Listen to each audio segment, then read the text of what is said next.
to go on this cult topic for a while because we're obviously both looking to get some degree of recognition or widespread appeal. And we already went over the Carol Balazet cult, and you can find out about her at carolbalazetcult.blogspot.com. And now we're going to move on to the Blackburn cult with Claire Call.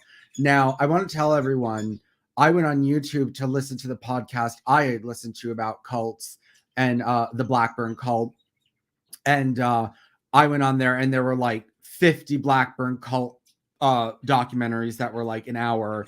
So if you like the Blackburn cult and you find it interesting, you will be stuffed for food to digest on that, and you will be able to read books. There's books on it, podcasts, things like that. So she's a pretty growing, famous figure. She kind of disappeared for a while. But I'm realizing now that I think I'm going to have to open up another blog spot for the Blackburn cult because, it's like the Carol Balazet cult.blogspot.com in that it's not connected to Noahide. It's not connected to Jehovah's Witness, Mormon, Christian Science, Freemasonry, Adventism. It's its own. Oh, wait, no, it is connected to Christian Science. She was looking, I think they mentioned this in this. They did. They mentioned this in this documentary not documentary, this podcast we're going to listen to. She did try to recruit from Christian Science. And the point being is that, but that's a minor detail. She's a standalone cult. I usually try to integrate things into things or into my major plot theme, which is anti-Noahide or gay militancy or my big 5 or big 2, 3 agendas. And I think that she's going to have to deserve her own blog spot, even though she is becoming more famous anyway. But anyway, this is from Parcast on Spotify, Parcast, Parcast. And they have a section called cults. And then in the cults section, you will find the Blackburn cult. So Claire, are you very familiar with the Blackburn cult? Claire? In fact, no, I haven't heard of them Okay, until you mentioned it today. They're dead now, unless we can revive them, actually. So, well, let's get a little into something first. Never mind that. That's another discussion. Anyway, well, the Blackburn cult, this is on Spotify. So why don't we listen to this? It's 48 minutes, and then we can discuss. Is that enough for you? Is that too long for you? No, that's fine. That's fine. Carry on. Okay, let's go. What happened to it?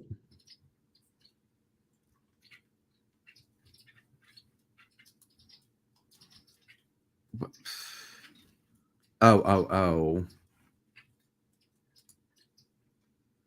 Hold on.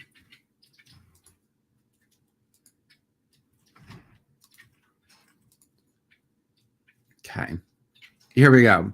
Of this cult's crime. Due to the graphic nature of this cult's crimes, listener discretion is advised. This episode includes discussions of murder, suicide, and assault that some people may find offensive. We advise extreme caution for children under 13. New Year's Day, 1925. Martha and William Rhodes mourn the loss of their 16-year-old daughter, Willa Rhodes. But Mother Blackburn tells them not to worry. She is the tree of life and will rise again soon. Her body is moved into a bathtub full of ice. Fresh flowers are laid on her frozen corpse. The Rhodes family sacrifices 7 puppies and lays them to rest with their daughter. Then they wait. For 14 months, they wait for her to walk out of the bathtub on her own. And when she does, she will bring with her the angel of death and usher in the end of the world that Mother Blackburn has prophesied.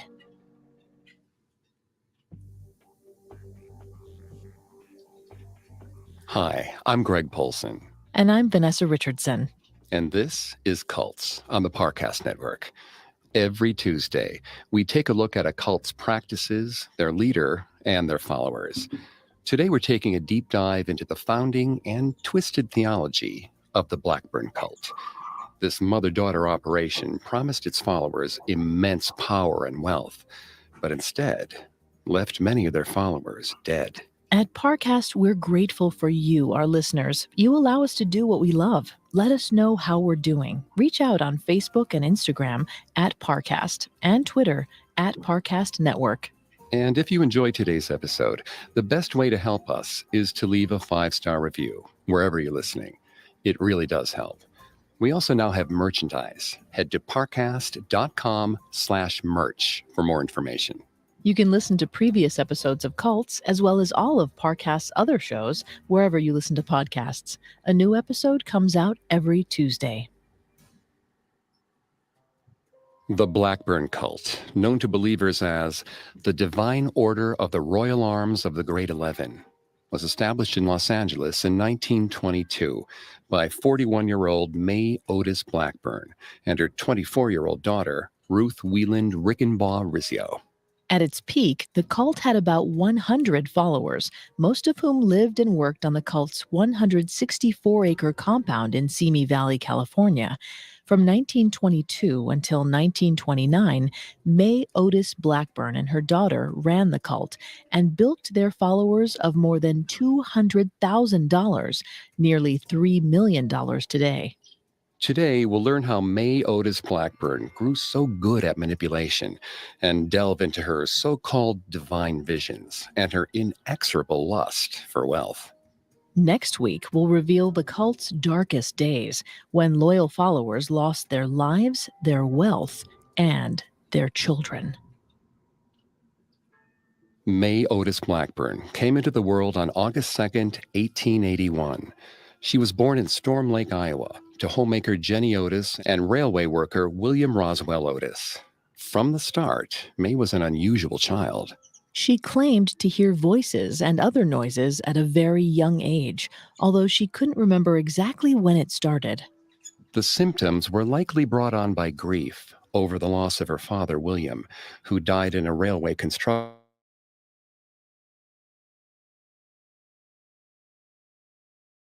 accident when May was just 4 years old. May described her earliest hallucinations as the constant companion. Many people interpret hallucinations as spiritual experiences or messages from Construction accident. She claimed to hear voices. Came into the world on August 2nd, 1881. Week will reveal the cult's darkest days, when loyal followers lost their lives, their wealth, and their children. May Otis Blackburn came into the world on August 2nd, 1881. She was born in Storm Lake, Iowa, to homemaker Jenny Otis and railway worker William Roswell Otis. From the start, May was an unusual child. She claimed to hear voices and other noises at a very young age, although she couldn't remember exactly when it started. The symptoms were likely brought on by grief over the loss of her father, William, who died in a railway construction accident when May was just 4 years old. May described her earliest hallucinations as the constant companionship of a spiritual dove. Many people interpret hallucinations as spiritual experiences or messages from God. Hearing voices is a surprisingly common sensory experience. Vanessa's going to take over on the psychology here and throughout the episode. Please note, Vanessa is not a licensed psychologist or psychiatrist, but she has done a lot of research for this show. Thanks, Greg. According to psychological anthropologist and Stanford University professor Tanya Marie Lerman, about 10% of people admit to sometimes hearing voices when they're alone. Almost 40% experience unusual sensory phenomena when in a state between wakefulness and sleep, called hypnagogia. Either way, it's unlikely these voices were divine. After William's death, May's mother, Jenny, remarried to a farmer named Edgar Palmer Holt. This marriage also meant a move for the family to Huron, South Dakota. We don't know much about May's early childhood from this point on. According to the book Cult of the Great 11 by Samuel Fort, in 1895, when May was 14, her mother and stepfather moved east to Minnesota to pursue farming. May next appears in public records in North Dakota, suggesting she may have been left out of the Minnesota move, although it's unclear who she would have been living with at the time. We do know that when May was 16, she married a Canadian man named John Wieland. Their wedding took place on October 3rd, 1897, in Jamestown, North Dakota. John and May then moved to Wahpeton, South Dakota, possibly in search of mining work for John. Unfortunately, May soon learned that John was a compulsive gambler. His paychecks never made it home to his wife, and she became deeply anxious about money. May tried to hide money from John, but if he couldn't immediately lay his hands on cash when he was in the mood to gamble, John would become furiously angry with his young wife. They fought over money constantly. In 1898, 17-year-old May became pregnant with her only child, Ruth Angelina Wieland, which only added to the strain on her marriage. It was hard enough to support two people with John frittering away all of his income on gambling. Now they would have a baby to take care of as well. May was terrified of slipping into poverty. To make matters worse, John abruptly left the marriage halfway through May's pregnancy and moved westward, hoping to strike it rich as a gold miner. Soon after Ruth's birth on July 25, 1899, May received a letter that John Wieland had been shot and killed in a dispute over a mining claim in California. Ruth would never meet her father. Shocked and devastated, May returned to Minneapolis. The newfound widow didn't feel capable of raising a child alone. She convinced her mother and stepfather to take in baby Ruth and raise the child as their own. While in Minnesota, May met a man named Rudolph A. Schultz, who quickly started courting her. The two were married in July of 1901. Rudolph knew May was a widow, but he had no idea that his young bride was also a mother. She told him only that she had a younger sister named Ruth, of whom she was terribly fond. Ruth was still being raised as the daughter of May's mother, Jenny, and stepfather, Edgar Holt. After May's marriage, Edgar and Jenny relocated to Washington State. But about a year after they left, May began to miss Ruth terribly, so she pressured Rudolph to move closer to her family. Rudolph agreed to move so May could be close to her so-called sister. In 1905, Rudolph and May arrived in Portland, Oregon. May was enthralled to be with her 6-year-old daughter, Ruth, again. But little Ruth had already forgotten May entirely and had to be reintroduced to her sister. But May was happy with the reunion all the same, and the couple started settling into a new routine in Portland. Rudolph quickly found work as a waiter at the Oregon Hotel, earning $150 per month. According to Cult of the Great 11, May kept $125 from each of her husband's paychecks, leaving Rudolph just $25 to spend. He was so smitten that he didn't even try to resist May's total financial control. This was the first appearance of a talent that would become one of May's signatures throughout her life. She could convince almost anyone that their money was safer with her than in their own pockets. After her first husband left his family penniless, May must have been determined not to fall into poverty again. But her understandable anxieties about money turned quickly to greed. Rudolph's humble waiter's salary wouldn't suffice for long. In 1906, 25-year-old May suddenly announced to her second husband that her first husband, John Wieland, was still alive. She claimed to have learned this after receiving a strange letter signed by someone named John Worthy. May told Rudolph she was racked with guilt over living with a second husband when she had never been a widow after all. She left Rudolph immediately and announced her intention to return to John Wieland. This supposed reunion between John and May didn't go smoothly, or at all. May never saw him again. She didn't go back to Rudolph either. It's likely the entire story was a lie, or a huge exaggeration of the truth. But either way, May saw herself as a free woman. In 1909, May was granted a divorce from John, giving up hope of finding him if she was even looking at all, and quickly found a new boyfriend, Portland lumber tycoon Fremont Everett. Fremont was married and extremely wealthy, and May made no secret of her attraction to Fremont's money. In one letter, she bluntly asked him about his net worth. He claimed it was around $250,000, about $7 million today. Fremont was generous with his mistress. He helped May purchase several apartment buildings in her name, a solid source of income for the divorcee. But there was another man who would have been happy to support May financially, Rudolph Schultz, her second husband.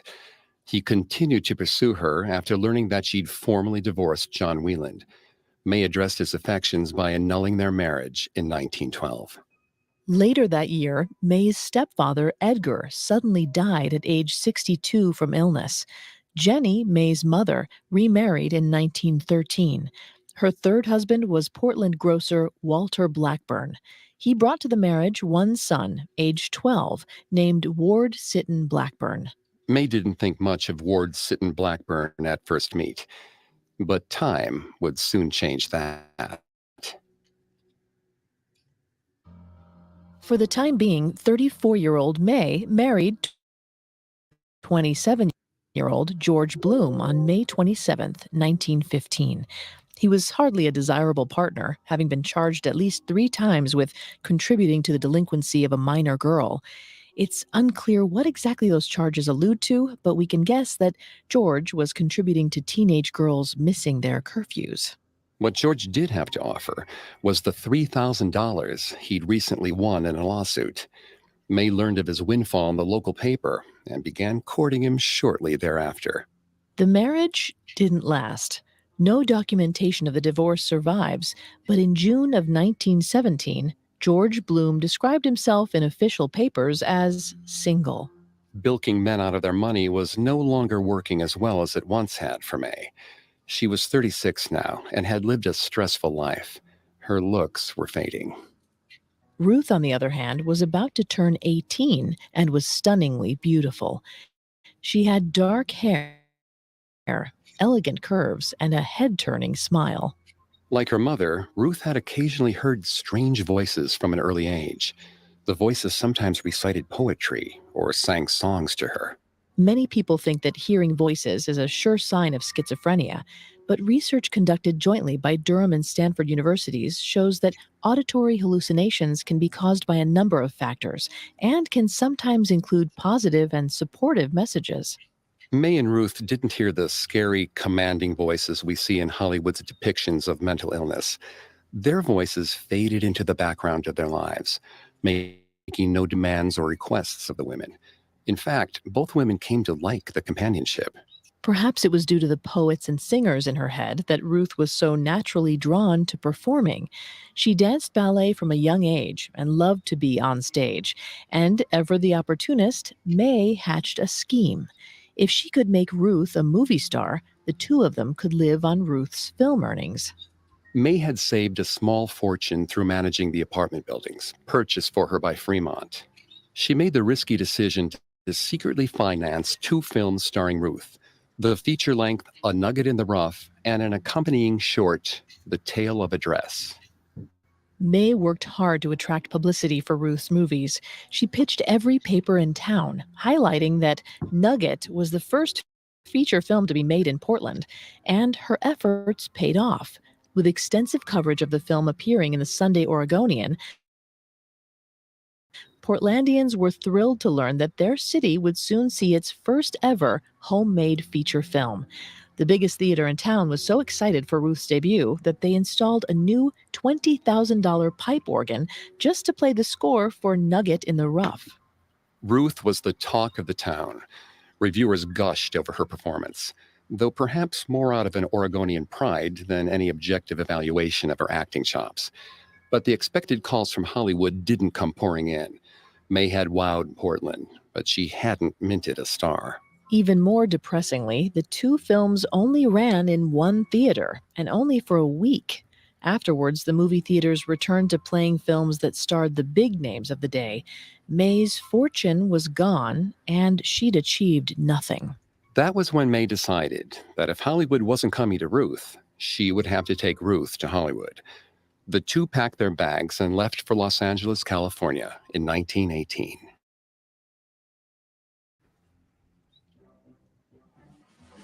Upon arriving in Los Angeles, Ruth auditioned daily but could only find work as a background extra. May couldn't find a job either.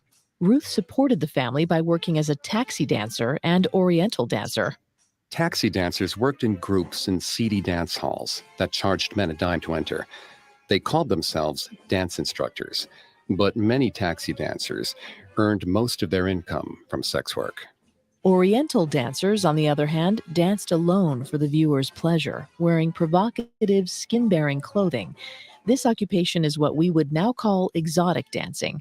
Not only was it more exciting to Ruth than taxi dancing, it paid better. But while Ruth shimmied, May sank into a deep depression. She had spent her entire fortune, moved her daughter to Hollywood, and used all of her womanly wiles. Yet despite her best efforts, she was poor again. It was as if she had traveled back in time to her unhappy, penniless first marriage. And to make matters worse, May spent most of her days alone. Ruth left early in the morning to audition for acting roles and returned home late at night after her 2 dancing jobs. From dawn until very late, May sat in the same chair and pored over her Bible. May obsessively read and reread every word of the Bible.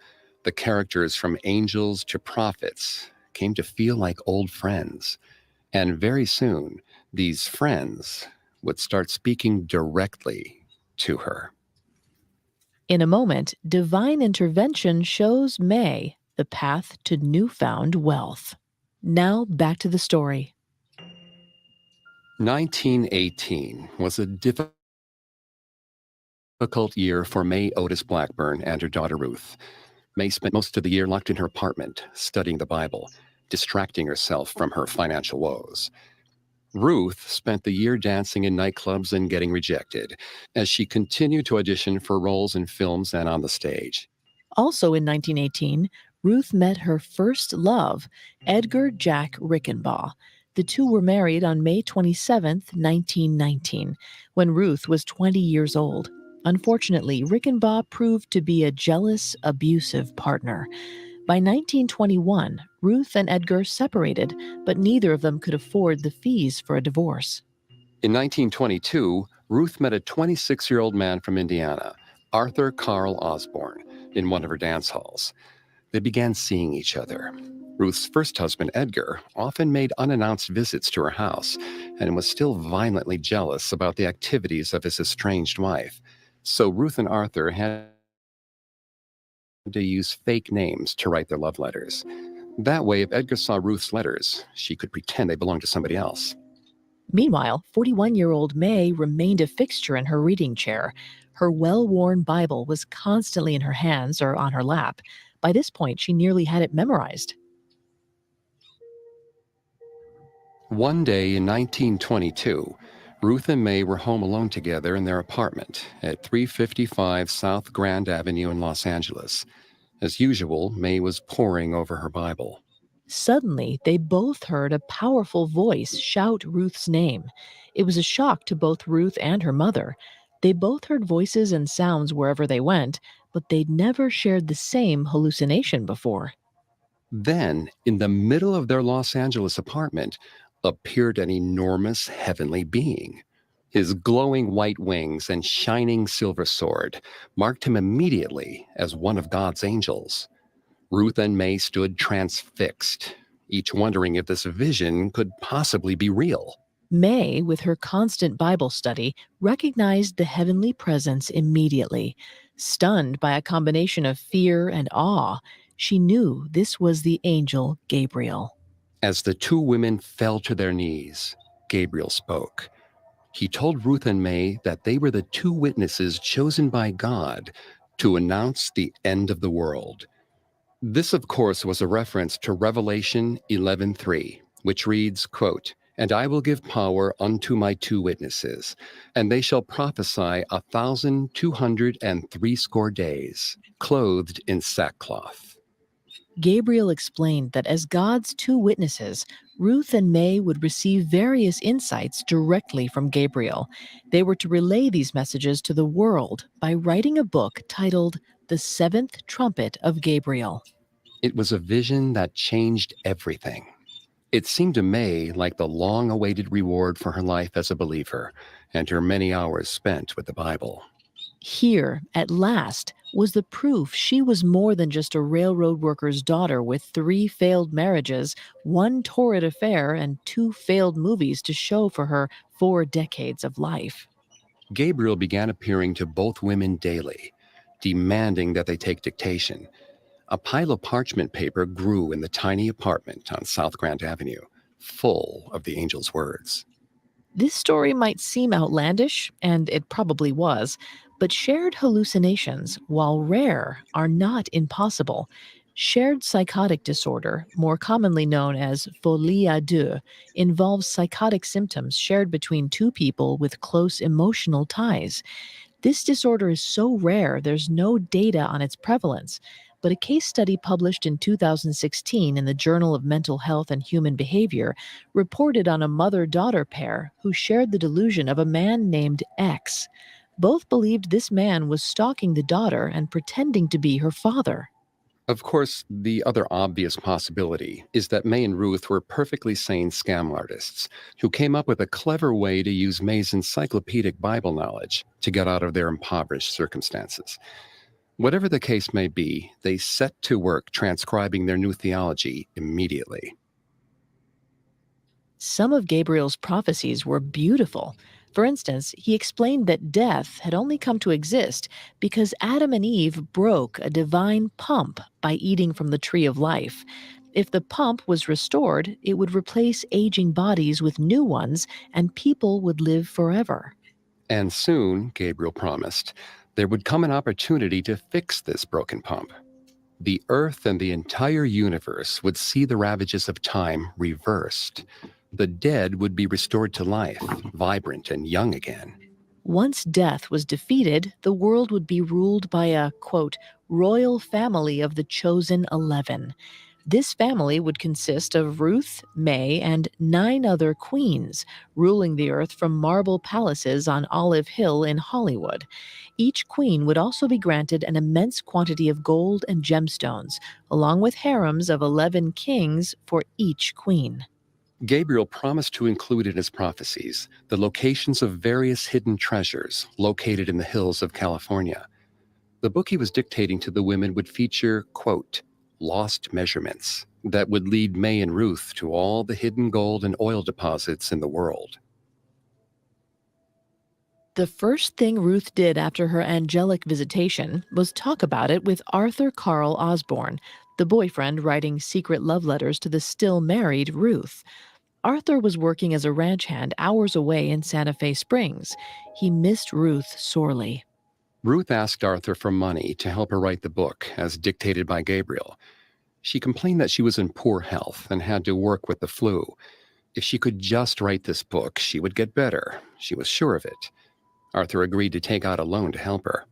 Arthur was reassured that the Seventh Trumpet of Gabriel would sell millions of copies worldwide, so he would easily be able to make his money back. After all, Gabriel wanted everyone in the world to see these prophecies. Surely that meant God would deliver a spot on the bestsellers list.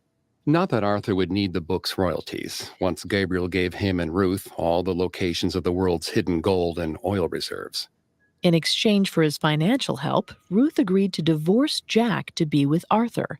She started dancing again to get money for the divorce fees, but Arthur hated knowing Ruth danced with and for other men, especially since they were in a long-distance relationship.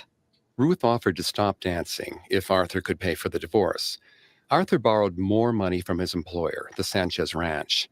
Ruth kept up her end of the bargain. She got divorced and quit dancing.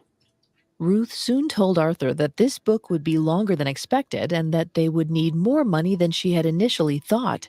She wrote in one letter to Arthur, quote, Arthur, dear, How did you come out about that loan you expected to get last week? If that friend of yours can possibly help us out now, you can assure him that you can loan him 1,000 anyway by Christmas if he will need it." End quote. But Arthur's boss wasn't about to pony up again. Instead, he demanded that Arthur pay back his earlier loans, or he would be fired. Hoping for reassurance, Arthur demanded to see pages of the book. However, not a word was written. Arthur lost his job soon after. According to Cult of the Great 11, Arthur's infuriated father went to May and Ruth's apartment to demand his son's money back. Mr. Osborne repeatedly used coarse language with May, became hysterical, and even threatened violence.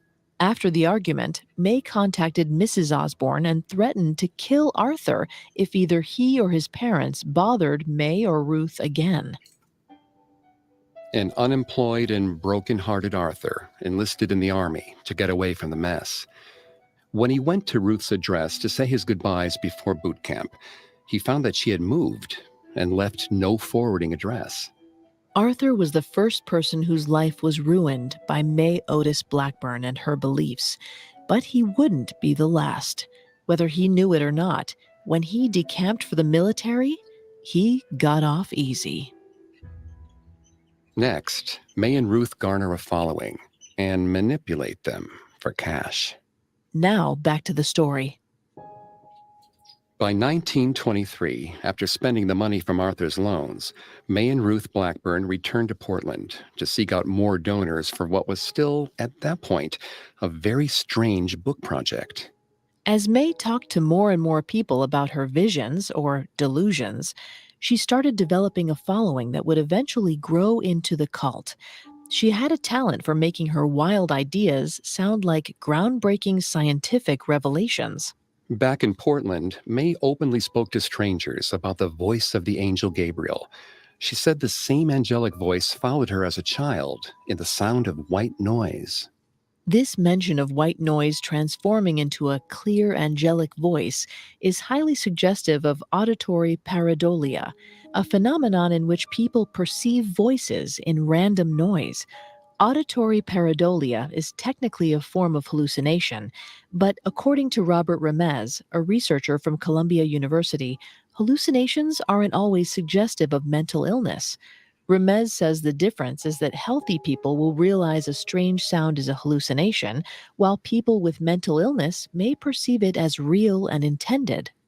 Whether or not May and Ruth really believed they were receiving messages from the angel Gabriel, they were certainly willing to use their growing following to their advantage. In search of legitimacy, they recruited college graduates and even a well-respected journalist to join the cult. The support of educated people helped them attract even more members. May honed her psychological manipulation tactics in Portland. The verbal skills that had once separated her second husband from his measly $150 paychecks were now convincing people to change their entire lives to follow her. Although May and Ruth claimed to receive their beliefs directly from Gabriel, the founding principles of their cult incorporated ideas from New Thought Christianity, one of the earliest movements towards the prosperity gospel. In other words, the belief that faith should and could lead to material wealth. Gabriel's prophecies of bursting jewel mines set aside for 11 queens were certainly in line with the prosperity gospel, but in some ways, May's beliefs diverged bizarrely from even other contemporary cults. One of May's strangest theories connected the Old Testament of Abram to Franklin Roosevelt. In her explanation, God changed Abram's name to Abraham, and the descendants of Ham were black, which is why God put Abraham Lincoln in office to free the slaves. The Lincoln penny was made of copper, and Roosevelt's boat, the Electra, was also made of copper. Thus, the two must be related.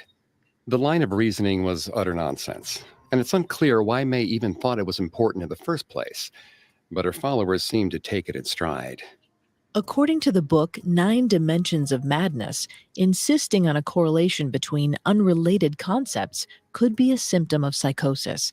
A 2008 study published in Cortex concluded that, quote, perceiving meaning in randomness may be important factors in the formation of paranormal and delusional beliefs. End quote. May's bizarre prophecies appealed to enough people that she was able to secure 15 followers. But she was in search of a bigger audience and more money. Her queens had 11 marble palaces to build, and this massive construction project required funding. Massive amounts of funding, and May knew exactly how to get it. In 1924, May and Ruth finally moved back to Los Angeles with about 15 followers in tow. At the time, there were over 400 cults in Los Angeles alone. There was an intense interest in new theologies building on Christianity. By the 1930s, Christian Science had 137,000 members, and 100,000 of them were women. May targeted Christian Scientists in particular for recruitment due to the large female base in that movement. She reasoned that they would not be opposed to following a female spiritual leader. In fact, May's theology had a lot in common with Christian Science, which teaches that complete healing may be accomplished by asking God for healing through the power of Jesus Christ. Christian Science also incorporated principles of spiritualism, including the belief that death is an illusion and that the dead can be resurrected. Many believed the deceased founder of Christian Science, Mary Baker Eddy, had raised the dead. Both spiritual healing and the defiance of death featured prominently in May and Ruth's developing belief system for their cult. Among the Blackburn cult's earliest followers, recruited in Portland, were Martha, William, and Willa Rhodes. The Rhodes family were Christian Scientists. Martha was so serious about Christian Science that she claimed on at least 5 occasions to have raised the dead herself. Martha and William Rhodes were accused cult leaders themselves. According to Cult of the Great 11, a rumor spread in Portland that the Rhodes had lost a son at age 9 and tried unsuccessfully to resurrect him. Defeated, they buried him ritualistically in their front yard. May Otis Blackburn adored the Rhodes family. Most of all, she loved their beautiful teenage adopted daughter, Willa. On their very first meeting, May made Willa a priestess and queen of the order. But when May left Portland, Willa and her family didn't immediately follow. When May first returned to Los Angeles, she didn't have time to miss her favorite young queen too much. She was busy strategizing how to grow her following. One of her tactics, ramp up the doomsday themes in her theology. Having noticed that the largest cults in Southern California seemed to make heavy use of apocalypse prophecies, May began hammering home her messaging about Passover, when humanity would pass from one world into the next. She added themes of a white Messiah who would bring about this apocalyptic Passover. Indeed, this message did attract more followers. Beyond its doomsday themes, the cult had other strange aspects. When members joined, they would rub butter on their feet and eat alfalfa sprouts, according to a former cult member, R.J. Baudet, who wrote a novelized version of his family's account in the Blackburn Chronicles. No member was allowed to have a job outside of the divine order. Everything would be provided by May, including food and shelter. How did the recently indigent May provide for everyone's needs? Simple. To prove their loyalty, members renounced all sources of money from the material world, turning over their cash and paychecks directly to May. Cult members were ordered to place their money on the ground instead of handing it to May. May refused to touch any other human being besides Ruth. This touch phobia didn't appear. But by the time she started her cult in earnest, she couldn't abide touching anyone but her daughter. Fortunately, she was so gifted at manipulating her followers that this strange habit only made her seem more divine. She was literally untouchable. May gave each new recruit a new heavenly name. She believed when Adam and Eve took a bite from the apple in the Garden of Eden, the, quote, fall of mankind stripped humans of their heavenly nature. Having found their way to May, the cult members would be restored and return to using their heavenly name given by the priestess, May. May's own name was the North Star, while Ruth's heavenly name was the Grand Royal of the Water of the Father's Blood. but rather than going by her heavenly name, May was most referred to as Her Heavenly Highness Queen May, the Heel of God, or Mother by most of her followers. The cult followed strict rules about food, as established by May. Apples, for instance, were the eye of God. Apples were present during the fall of man, so cult members were not allowed to consume them. This rule applied to anything with the word apple listed as an ingredient in a product, including Old Gold cigarettes, because the brand claimed its tobacco had been made in apple honey. Also forbidden, walnuts, because they created a wall between us. Hellman's mayonnaise was also off limits because of the word hell in the title. T-bone steaks were not allowed because the T was a symbol of Christ's crucifixion. One can't help noticing that many of the foods May forbade, from steaks to sweets, were expensive luxury foods. Considering that May was paying for all of the cult's groceries, these supposed heavenly rules look more like budget shopping.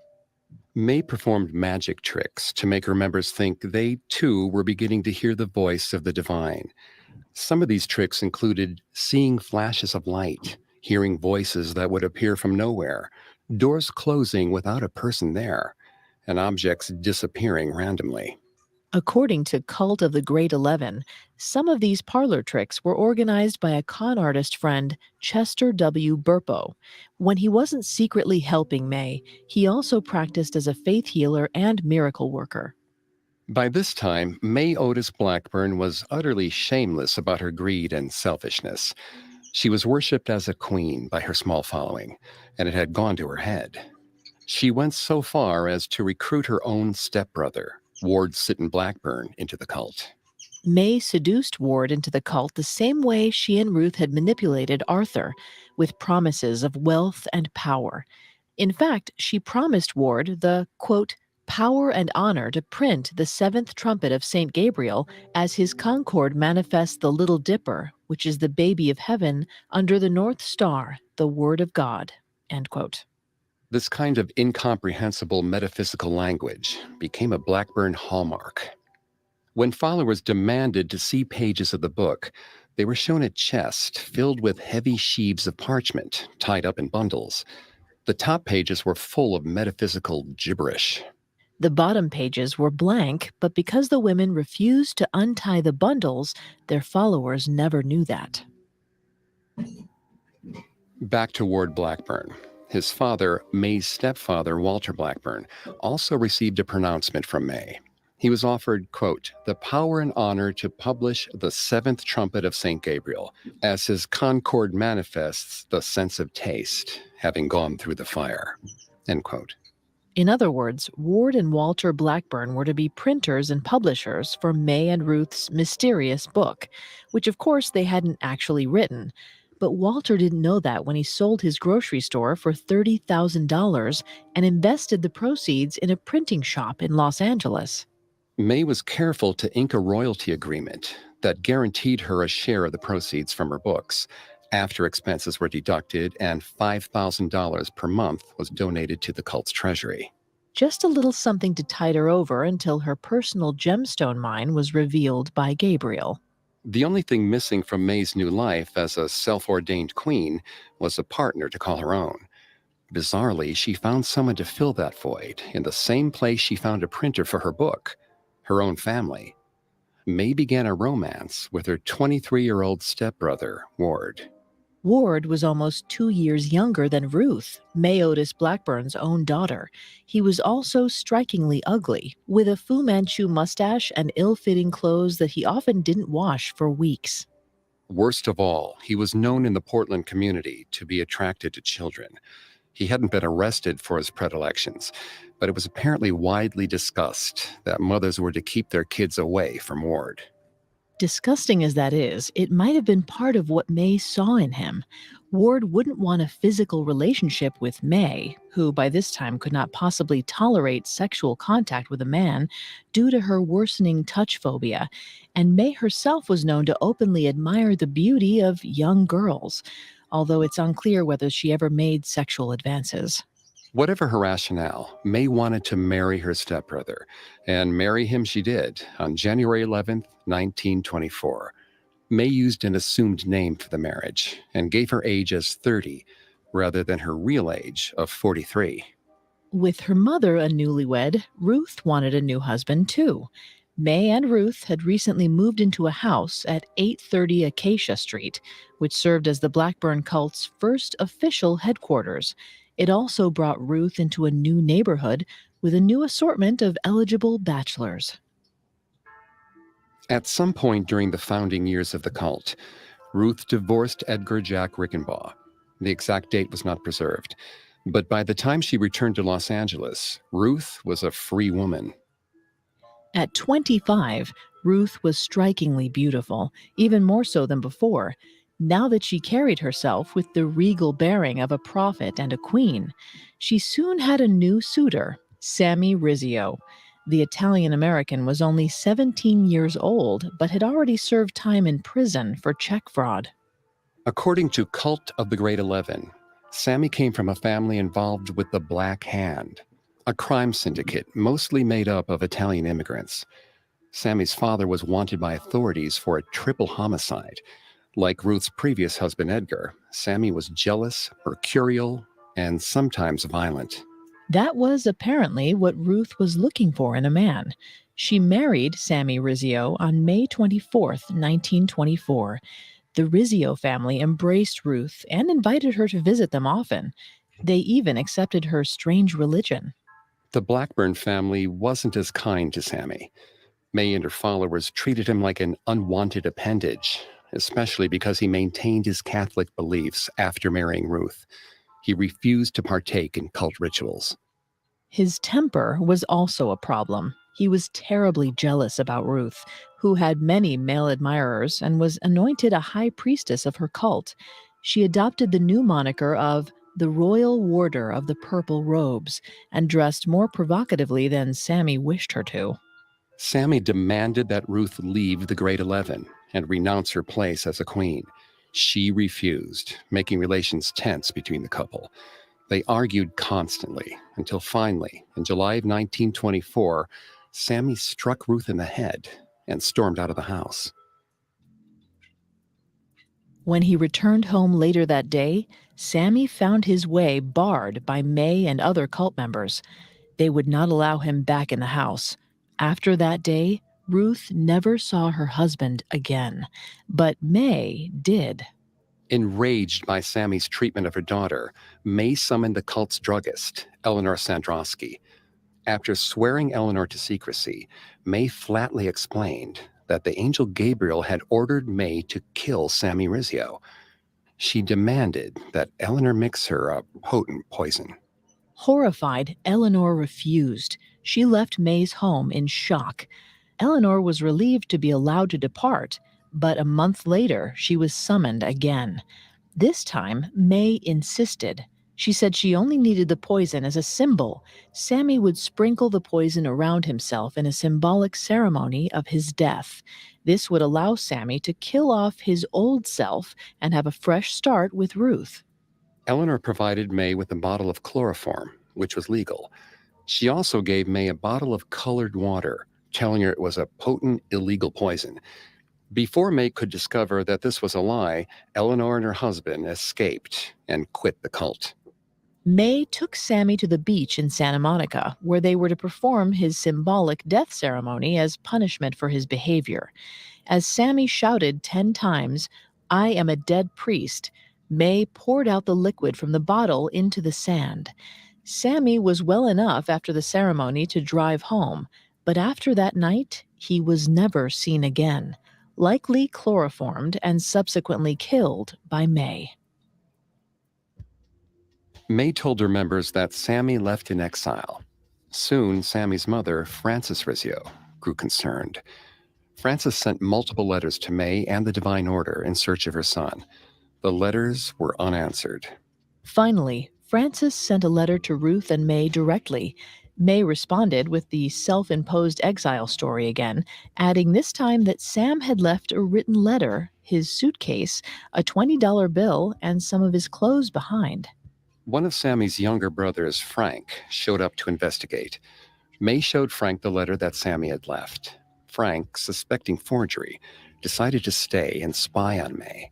Frank volunteered to be her chauffeur, a bold move for a man dealing with his brother's likely killer.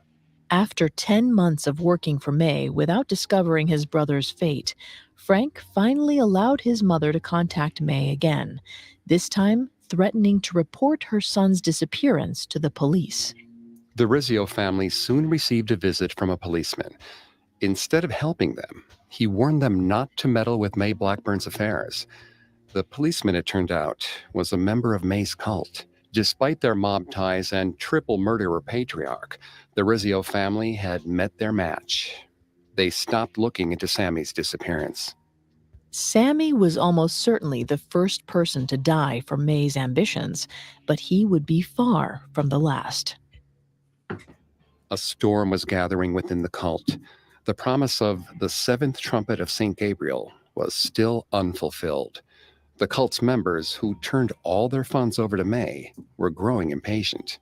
May had promised her followers infinite wealth and eternal life, not in the afterlife, but in this lifetime, a result of divine prophecies straight from the angel Gabriel, which May had not yet delivered. Soon, May's true nature would come to light. But would her followers turn their backs on her, or dig in deeper to protect the woman they called Mother? Next week on Cults, we'll explore the cult's peak, its dramatic fall, and the unexpected figure who brought down a self-proclaimed prophetess, but not before she had the chance to kill again.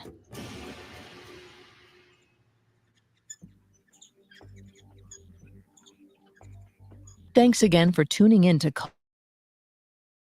Cults. Okay. We'll be back with part 2 of the Blackburn cult next week. Claire? Yes? I'm listening. Okay, I'm sorry. I thought this was only one part, but there's a second part. But are you enjoying it or no? Yeah, I'm listening Okay. and expecting you to play the second part. Yes, I as long as you want to, as long as you would like to, yes. But wait, hold on. Wait, I saw it on my. Wait, hold on. I saw part 2 on my.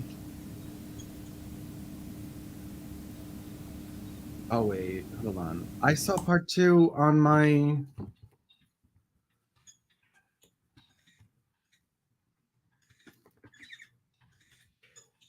Oh, here's the Blackburn called part 2.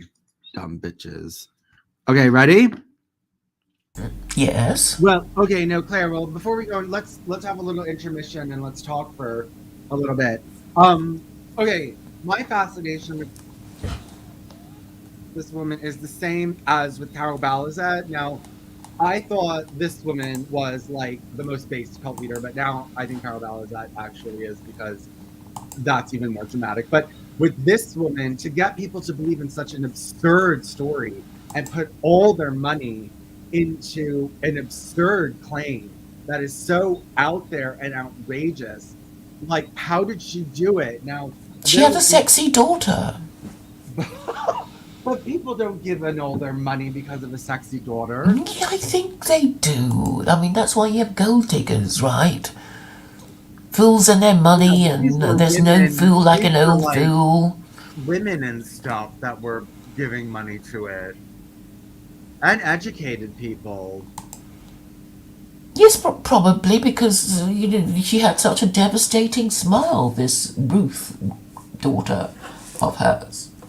Oh, please. I mean, yeah, she worked in Hollywood, right? She nearly had this movie, but it didn't. It wasn't a great success. But obviously, she had the talent of an actress. So I can imagine she was working on, I guess she would be the equivalent of a very successful OnlyFans account holder. Well, okay, what was I going to say? Are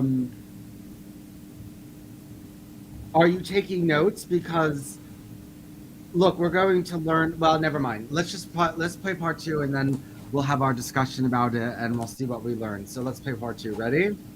Okay. Here we go.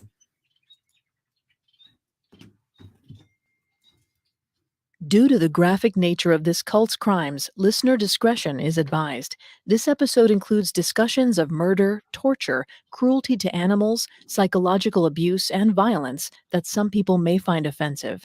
We advise extreme caution for listeners under 13. March 1928. Frances Turner was in terrible, constant pain. She could not speak. She suffered frequent choking and coughing spells and was almost completely paralyzed. Her sister, Margaret Sands, begged Mother May to cure Frances of her ailments. Finally, the mother of the Blackburn cult agreed. Frances was brought to a hillside overlooking the cult's compound in beautiful Simi Valley. There, May Otis Blackburn revealed to Frances the device that was to provide her cure: a massive brick oven, heated until it was searing hot. Frances was placed inside the oven as May stood at a short distance. At first, Frances appeared to be choking, but very soon she fell silent. Her sister Margaret waited for her to spring up, healthy and renewed. But no such resurrection ever occurred. Within the hour, Frances was dead. May told Margaret that it was not meant to be, that Frances had not been worth saving.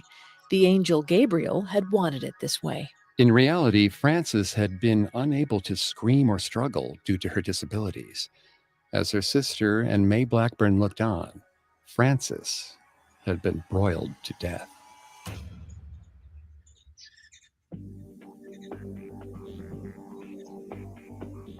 Hi, I'm Greg Polson. And I'm Vanessa Richardson. And this is Cults on the Parcast Network. Every Tuesday, we look at a cult's practices, their leader, and their followers.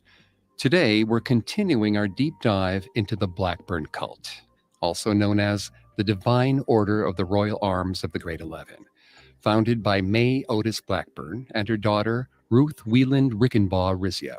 At Parcast, we're grateful for you, our listeners. You allow us to do what we love. Let us know how we're doing. Reach out on Facebook and Instagram at Parcast and Twitter at Parcast Network. And if you enjoyed today's episode, the best way to help us is to leave a 5-star review wherever you're listening. It really does help.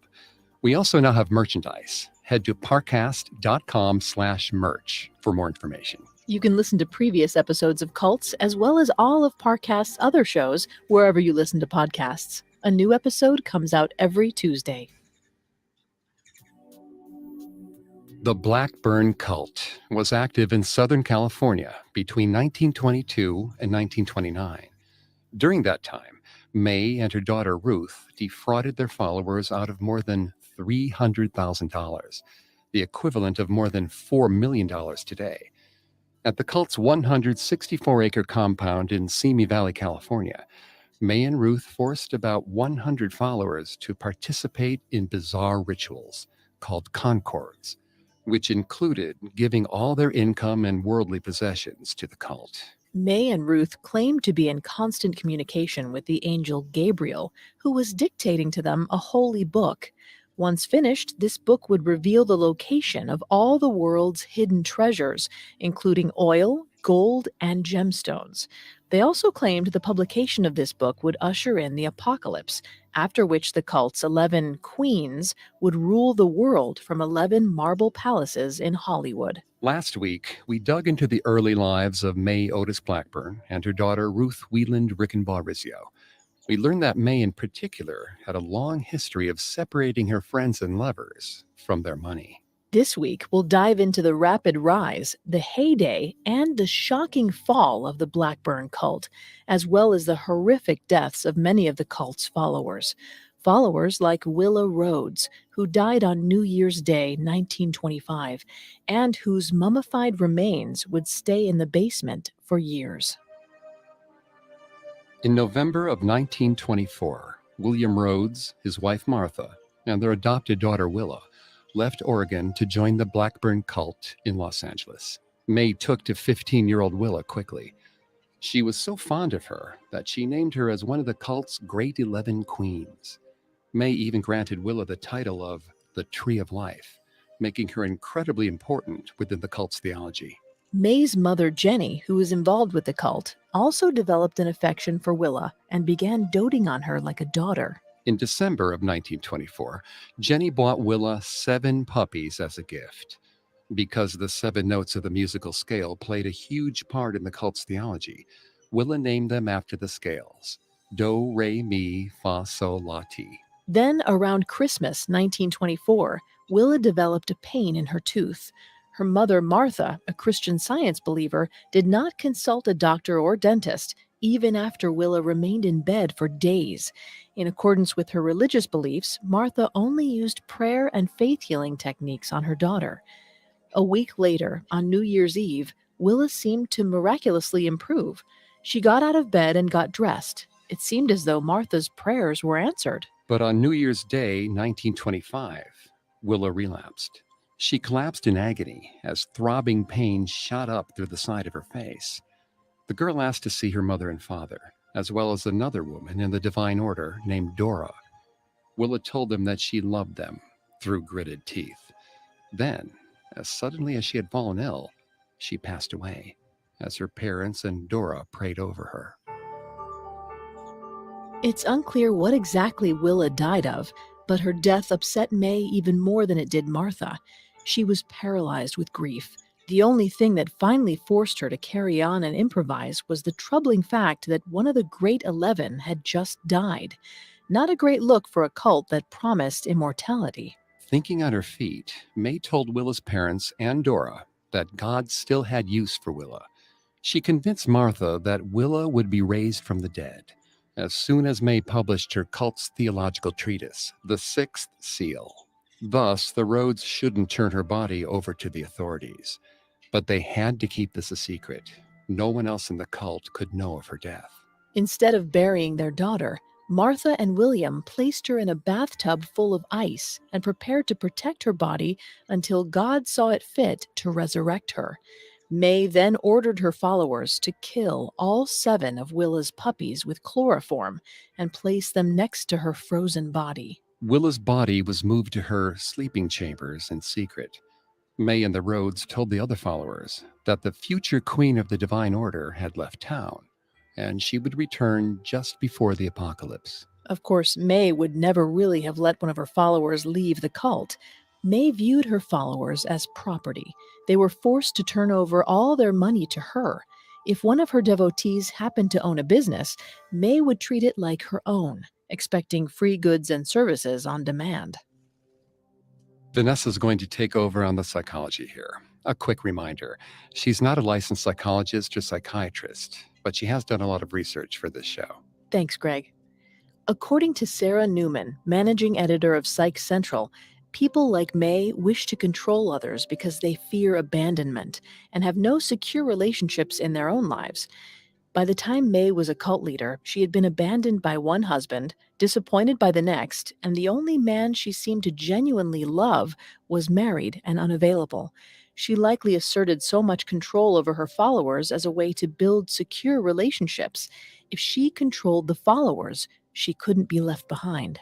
Probably for this reason, May only ever considered letting a follower leave the cult after she was sure she'd drained them of everything they could possibly offer: their money, their connections, and their professional skills alike. Which brings us to Clifford Dabney, a wealthy Los Angeles oilman and one of May's unlikeliest followers. Clifford was the nephew of the famous philanthropic and incredibly rich oil prospector J.B. Dabney, whose name still graces the California Institute of Technology's Dabney Hall of the Humanities and Dabney House. According to the book Cult of the Great 11 by Samuel Fort, J.B. brought his nephew into the oil business in 1920.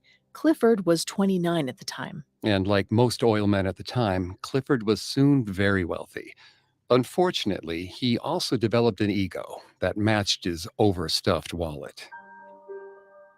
In November of 1924, then 33-year-old Clifford and his wife, Alice Dabney, ran into someone who knew exactly how to exploit an inflated ego: May Otis Blackburn.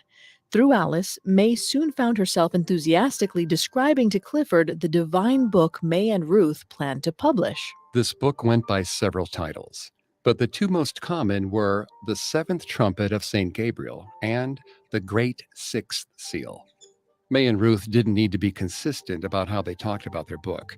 After all, they never intended to finish it. According to the cult's theology, the publication of the book would be the first step in a series of apocalyptic events that would transform the cult's queens into rulers of the world and its followers into celestial beings with superpowers.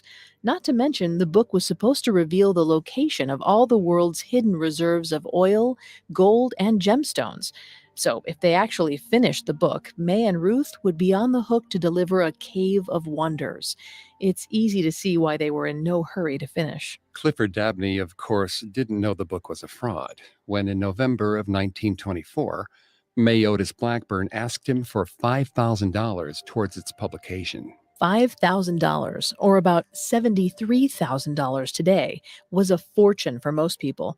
But at the peak of Clifford's oil leasing career, it was table scraps. If he lost the money, he wouldn't miss it.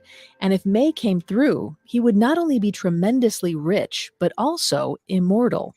He donated the $5,000 plus an extra $500 in cash in order to receive Concords for himself and his wife. Concord was a word that May confusingly used as a catch-all term to describe rituals within the cult. In this context, a Concord was a special title given to a follower by the divine voices in May's head, in exchange for a generous donation, of course. The angel Gabriel was a shrewd businessman. Clifford received the Concord, the hereafter and now, while his wife Alice received the Concord, the holy keystone. At first, Clifford viewed his relationship with the cult merely as a business arrangement. They would give him occasional progress reports and eventually deliver a divine book. But within weeks of his first exposure to May's flattery and manipulation, Dabney was sucked into the cult. It would eventually consume his life, his savings, and his dignity. According to Dr. Margaret Singer in an interview with the New York Times, a wide variety of personality types can be sucked into cults. She writes that cult recruitment uses a process similar to the brainwashing techniques used on POWs during the Korean War.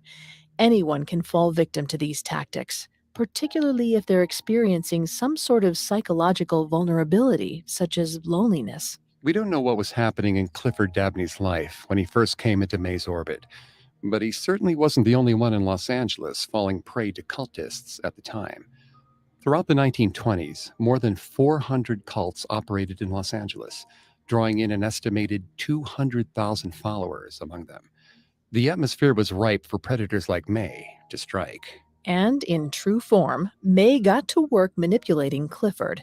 She told him she hoped to publish the Great Sixth Seal on February 6th, 1925. That date was no coincidence. It was the same day that another, much more prominent cult leader had predicted the apocalypse. Margaret Rowan, a well-known prophetess within the Reformed Seventh-day Adventist Church, told her followers they would hear Gabriel's trumpet announce the return of Christ at midnight on February 6th. May was a little more vague. She told her followers that a new era would begin on February 6th.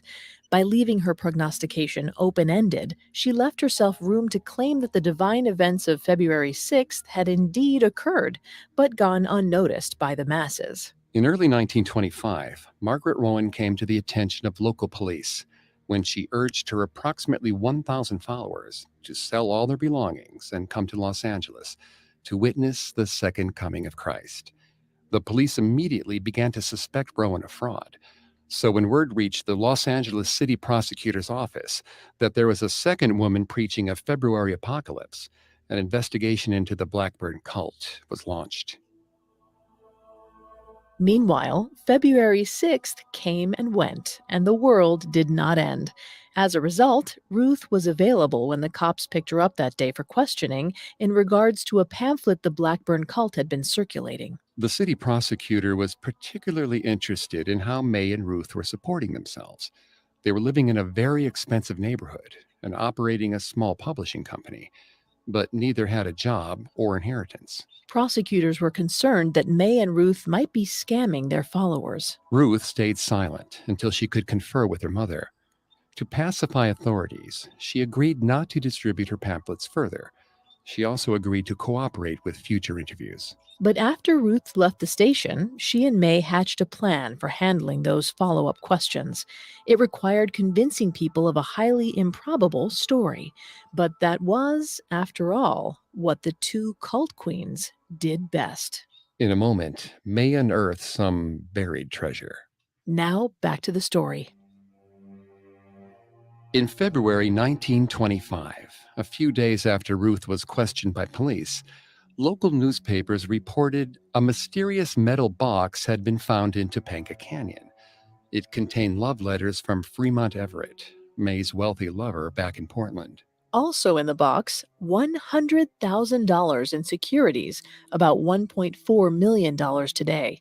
It seemed rather convenient that May would unearth a massive amount of money just as police were snooping around her finances. May gave an interview to the Oakland Tribune, claiming that after her affair with Everett ended in 1918, she, broken-hearted, had buried the box of letters in Topanga Canyon. Of course, it doesn't take much guesswork to figure out that May had only buried the box herself a few days prior, then arranged for a follower to find it. Ruth and May then told the city prosecutor that their money came entirely from Fremont and that only some of the money had been buried with the box. But this created a new problem. Authorities worried that Fremont Everett might be being blackmailed. The 60-year-old lumber tycoon denied any involvement with May whatsoever and repeatedly said he was not being blackmailed. His friends backed him up in an interview with the Santa Ana Register, saying Fremont was not the type to get mixed up in any love affairs. The authorities were stymied. They still suspected the cultists were defrauding their followers, but authorities were unable to charge the Blackburn cult founders with any crime. Eventually, the city prosecutor's office decided to drop their investigation into the Blackburn cult. Besides, law enforcement had bigger fish to fry. The Roaring Twenties was an era of cultural upheaval, including a decline in traditional religion. Young people flooded into Los Angeles seeking spiritual renewal. They rejected their parents' attachment to organized religion, but in doing so became unusually vulnerable to the region's more than 400 organized cults. Much like the one run by May and Ruth, who soon returned to business as usual, demanding money from their followers for the publication of a non-existent book. In May of 1925, the Divine Order relocated to a house at 2327 Main Street in the Ocean Park neighborhood of Santa Monica. The home was a generous donation to the Blackburn cult by cult follower Mary Stewart, who lived next door. Mary Stewart also gave the cult a second, separate house around the corner at 219 Hollister Street for May Otis Blackburn to use as her personal residence. The big move meant moving the body of Willa Rhodes, who was still on ice in an upstairs bedroom. May had William Rhodes dig a secret cellar behind the Main Street house, just large enough to fit Willa's body in a bathtub. But moving her presented a few problems. Most of the cult had no idea that they had been living with a corpse. They still thought Willa was alive and out of town. May and the Rhodes family worked together to move Willa and her 7 puppies under the cover of darkness. They stashed the bodies in the hidden chamber behind the Main Street house. The only person who ever raised suspicions was the ice delivery man, who found it odd that the single household required 600 pounds of ice per week. Willa Rhodes' body rested peacefully underground for a precious few months, from May of 1925 to February of 1926.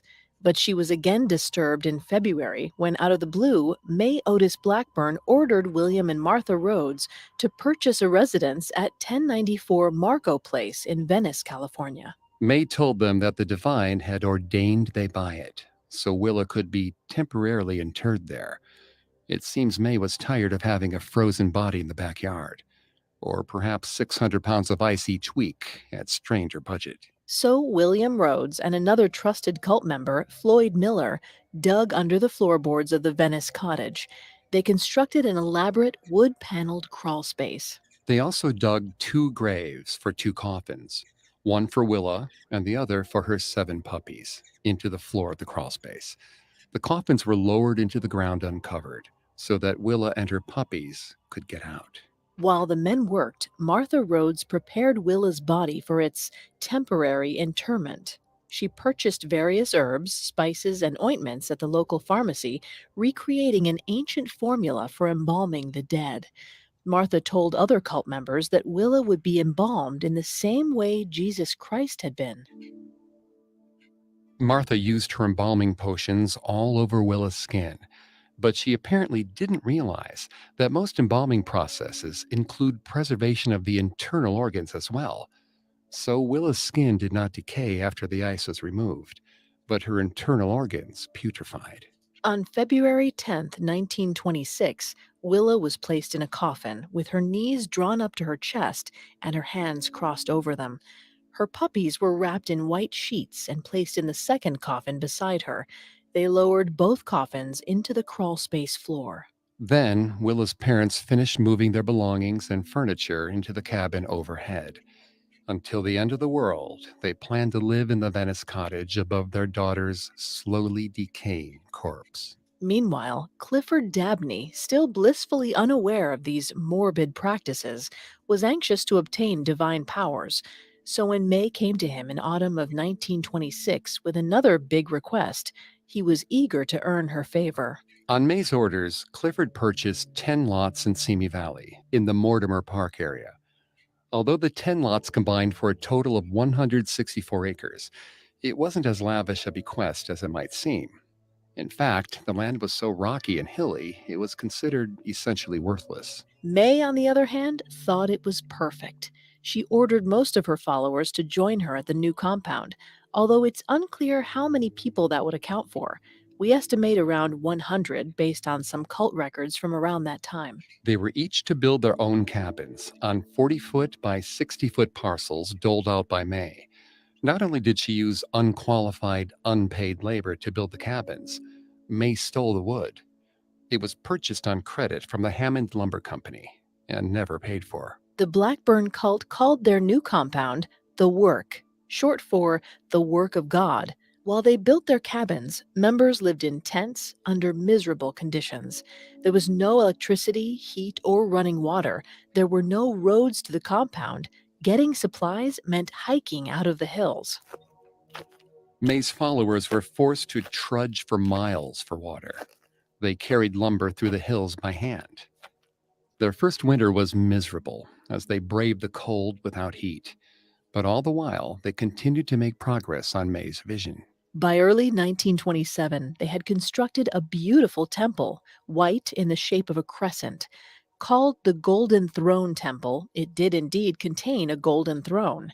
Weighing in at a whopping 500 pounds, the throne required 8 men to carry it inside. Below the cabins and temple were accommodations for livestock, mostly horses and mules. Some of these were intended as blood sacrifices. One thing the compound didn't feature was a home for May. She had no intention of spending cold winters with her followers. She and her family lived in Burbank. But that didn't stifle further plans for the work. May wanted a swimming pool, a tennis court, and a vast printing facility with the capacity to print a copy of the Great Sixth Seal for every human on Earth. She also wanted a building called the Great Argumental Parlor of Interview of the World, where May would ideally host debates among learned people regarding her book. May must have thought she'd eventually attract lots of rich supporters like Clifford Dabney, whose fortunes would be dedicated to her mission. Instead, he remained the most wealthy member ever to join the Blackburn cult. As for Clifford Dabney himself, May spent a great deal of time with him. She flattered him with personal attention on some days, then ignored him on others. This pattern of variable reinforcement made Dabney desperate for May's approval. He constantly suggested ways he could help her and begged her to accelerate his transformation into a divine being in return. He soon became May's right-hand man and loyal servant. Mr. Dabney also suggested that May incorporate the cult as a business. This would make it easier for the cult to own property, pay taxes, and run subsidiary businesses, such as their printing press. Dabney was still expecting the cult to have to deal with a huge influx of profits whenever the Great Sixth Seal was published. Thus, in July of 1927, the Great 11 was incorporated with Mr. Clifford Dabney as its corporate president. This prominent role made it even harder for him to ever distance himself from the organization. It also allowed May to hide her activities behind his stellar reputation as a local businessman. However, the news was not well received in the ranks of the Blackburn cult. Not everyone liked Dabney, who thought himself better than his fellow members. He did, after all, get some special privileges as president. For one thing, he was privy to a secret part of May's plan. She was going to construct huge refrigeration units at the cult's compound and use them to store dead cultists until the apocalypse and resurrection. However, even after May fed him those few breadcrumbs, Clifford kept demanding new secrets of the divine. May would grow enraged, swearing at him, and even tearing out her own hair. Clifford would then threaten to withdraw his money from the cause. Sometimes this would produce new secrets for Clifford. More often, he went away empty-handed. In retrospect, it's obvious May was using her temper to keep Clifford under her thumb.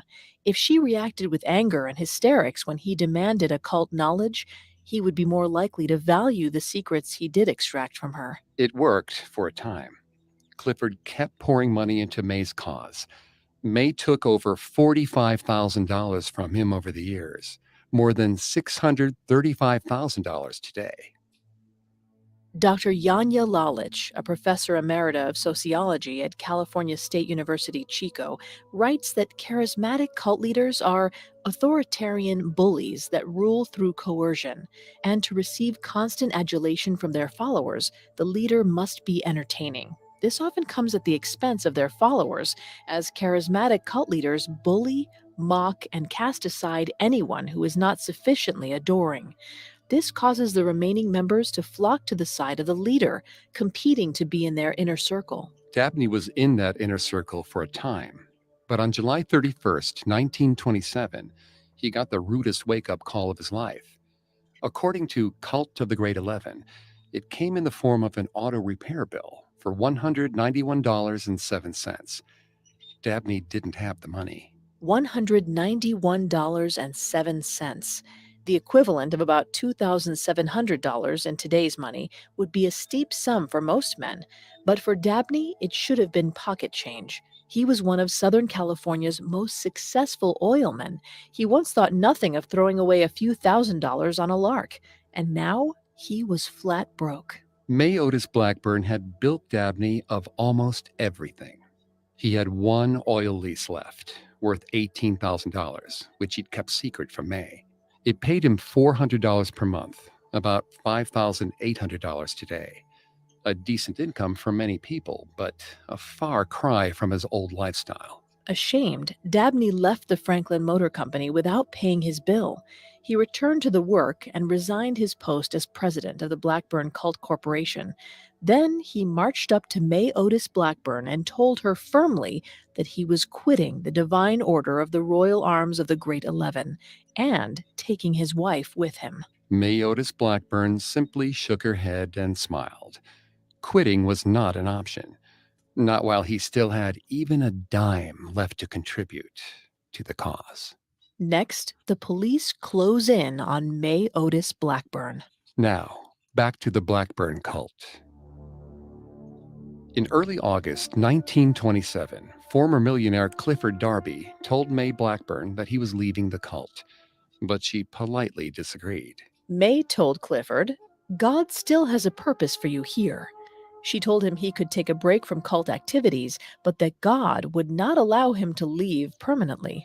Samuel Fort writes in Cult of the Great 11 that Dabney stepped down from his post as president and prepared to admit to his family that he was wrong about the Blackburn cult, that he'd been a fool, that he was broke. Yet when May ordered him to stay, he did. After 3 years under May's influence, Clifford likely still wondered if her prophecies were genuine. Even if May was completely full of baloney, she was frightening. After all, even the mob had been afraid to come after her after the mysterious disappearance of Ruth's former husband, Samuel Rizzio. What chance did he have if she ordered harm to come to him or his family? Miserable and broke, the Dabneys remained. Then, on New Year's Day in 1928, May twisted the knife once more. She summoned the Dabneys to her side and told them she knew about Clifford's one remaining oil lease. May strictly required that cult members donate all of their income to the cult. She informed Clifford and his wife Alice that a divine concord required the Dabneys to sign the lease over to May. This was another of the many ways May used the term concord.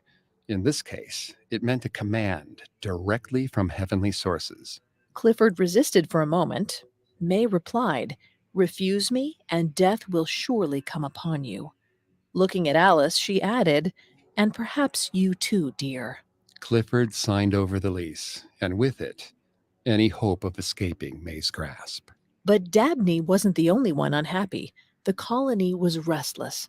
It was February 1928 and had been nearly 2 years since May promised the end of the old world and the beginning of the Divine Orders era on Earth. Instead, her followers were still living in rough-hewn cabins in Simi Valley, eating only what May deemed acceptable and turning over all their income. There was a brief insurgency within the cult in March of 1928. Many of the cultists were attracted to the New Thought movement, a Christian-inspired cult popular at the time. This group felt that May's mystical gibberish about the Great 11 was just too occult. They craved a more devoutly Christian organization. And Clifford Dabney was just the man to give it to them. He took the remarkable step of founding a new, separate cult, along with cult members Jeanette Monroe Scheuer, Gail Conde Banks, Mary Teresa Stewart, and Flora M. Dingman. This new cult, registered as a nonprofit organization, was called the Church of the Divine Science of Joshua, the Branch, the Headstone of the Corner. It was incorporated on March 29, 1928. You might expect that May would be furious at this fragmentation in her ranks, but you'd be wrong. Not only did she welcome the founding of the Divine Science of Joshua, she gave it space in her headquarters in Hollywood. May knew that reacting negatively to this rebellion in her ranks would only strengthen it. But if she calmly accepted the evolution of her cult, she could keep the new branch organization under her thumb. She could prevent the New Thought adherents from leaving her for an outside rival, and she could retain access, of course, to her followers' incomes. Her plan worked. The Divine Science of Joshua ended up becoming an offshoot of the Cult of the Great 11. In fact, a total of 74 followers became active members of both cults. But unfortunately for May and Ruth, the cult schism wasn't enough to squelch their followers' discontent. As always, when people are unhappy, gossip spreads rapidly. Willa's death was originally concealed from the cultists, but as the order began to disintegrate, the word got out that the Rhodes were living with their daughter's decomposing body. Gossip also spread about Frances Turner, the woman who had been broiled alive in an oven as May tried to resurrect her. Finally, rumors started about Sammy Rizzio, Ruth's husband, who disappeared after May forced him to conduct a death ceremony on the beach after striking Ruth. Members were becoming more and more certain that something was rotten at the heart of the Blackburn cult. And Clifford's new cult didn't make him any happier than the old one had. He found himself still under May's control and wanted out, this time for good. Then, in 1928, an uncle approached Clifford with an idea to solve his problem. He promised Clifford $75,000 to press charges against May and see her jailed. Clifford decided to take the deal. He hoped after May was thrown in prison that he could recoup some of his losses by suing to seize the land and property he'd purchased for the order. And he wasn't the only one plotting a departure. Rebellion within May's ranks was reaching a fever pitch. Martha and William Rhodes had become distant from May, angry that she had so far failed to raise their daughter from the dead. A cult member named Evelyn Whitmore departed the cult, taking several unnamed members with her, and moved to Missouri. May needed a distraction to keep her remaining followers in line. So, in September of 1928, May ordered 9 cultists to trek across the Mojave Desert in the company of 2 mules. This journey was another divine concord meant as an allegory for escaping the jaws of death and the biblical victory of David over Goliath. The mules, men, and 2 support vehicles set off for a 500-mile, 2-week round trip. On May's orders, they would visit Stovepipe Wells, a watering hole in Death Valley. We do know that the humans and mules survived the journey. But after their return, however, the story gets murkier. Newspaper coverage of the cult claims that there was a ceremony marking their return, in which an orgy took place, and the exhausted mules were sacrificed.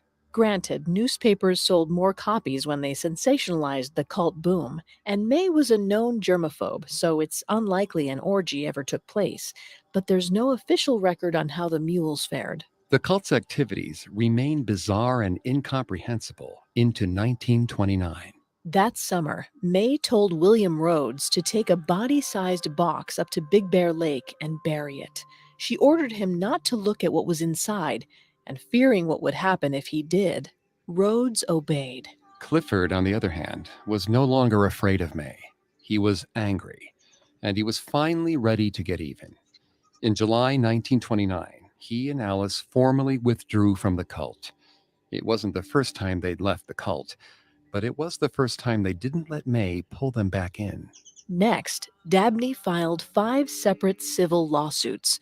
Through these lawsuits, Dabney sought to reclaim the cult's property in Simi Valley, which he had purchased, as well as receive repayment for cult members' debts to him personally. As his civil suits wound through the court system, Clifford Dabney filed a criminal complaint with the LAPD's Bunko Squad, a now defunct department that looked into confidence crimes, or con jobs. In filing his complaint, Dabney had to confess he'd allowed May to take $21,000 of his money, an $18,000 oil lease, and $7,600 in royalty income, a total of $46,600, over $500,000 today. The Bunko officers were amused, but not optimistic about the chances of recovering Clifford and Alice's funds. If Clifford had given his money freely, which he admittedly had, it wasn't clear if May had committed any crimes. The DA's office started poking around the cult's business. They found little until the 1st of October 1929, when an anonymous tip urged them to look into the death of Francis Turner. It seemed as though another cult member was secretly supportive of Clifford's quest to put May in jail. Then, a few weeks later, another anonymous tip came in. This one led the police to the Rhodes home at 1094 Marco Place in Venice. William Rhodes had never been the religious one in the family. It was Martha who pushed for involvement in the Christian Science movement and insisted they follow May Otis Blackburn. William, although he'd been a loyal cultist for years, must have been relieved on some level when, on October 5th, Martha opened up the door to find the police standing on their stoop. After a little coaxing, Martha told the cops everything about her daughter's death. The police called a homicide squad, who were quick to excavate the crypt. William helped in this effort, providing the detectives with his tools.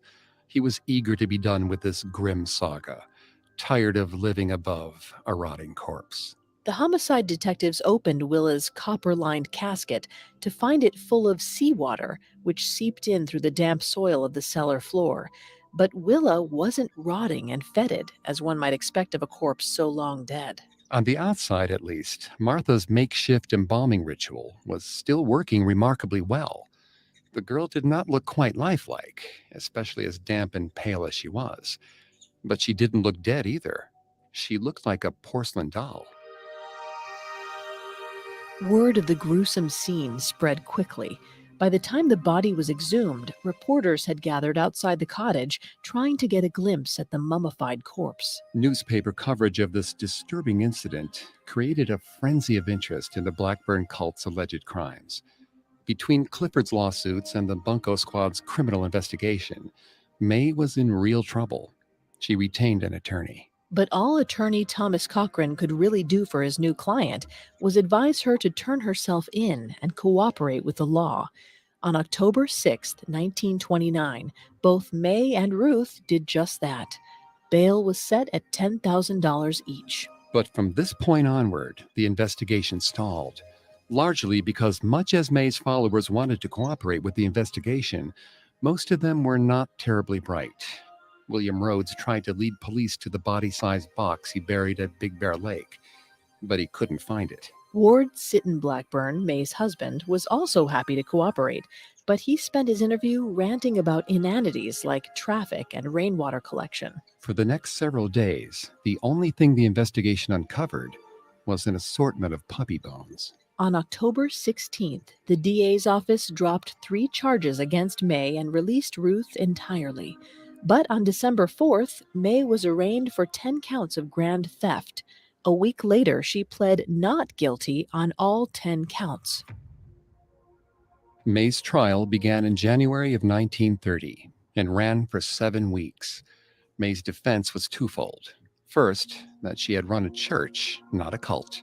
Second, that Dabney had willingly donated his money to that church. Giving freely to a church is not a crime. Neither is a church's acceptance of a large donation. The jury didn't buy it. On March 2nd, 1930, May was convicted of 8 counts of grand theft. She was ordered to pay restitution of $30,000 to Clifford Dabney and sentenced to 14 years per count in San Quentin Penitentiary. Surprisingly, after May went to jail, the cult did begin making restitution payments to Clifford. He even got the $18,000 oil lease back. But May's attorney,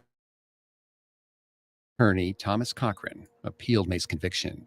On November 30th, 1931, the California Supreme Court sided with her.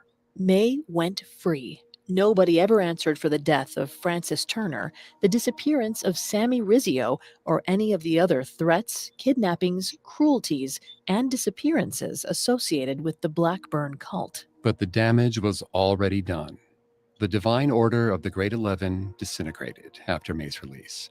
She continued preaching to a handful of loyalists for the next 20 years, but never again attained the power she'd once enjoyed. On June 17, 1951, May died of heart failure at age 70. Ruth survived until 1978, when she died at the ripe old age of 87. For the rest of her life, Ruth continued to publish bizarre religious pamphlets about her mother's theology. It appears at least one person remained a true believer to the end.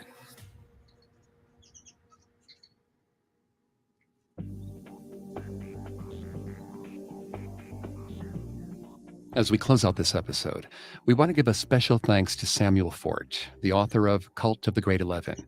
His extensive reporting on the Blackburn cult was critical to the making of this episode. Thanks again for tuning into Cults. We'll be back with a new episode next Tuesday. You can find more episodes of Cults as well as other Parcast shows. Okay, Claire? Claire? Yes. Okay. So my thing about her, as you can see, she was able to get people to believe insane things, and also at the same time, she was able to get lots of money out of them. Yes. She was. Sorry, you said she was able to easily get money out of people, and something else. I didn't quite catch that. Able to get people to believe insane things. Mm-hmm. I suppose she must have been a very charismatic personality. Yeah, I watched another documentary, and they said even the journalists and the reporters that were,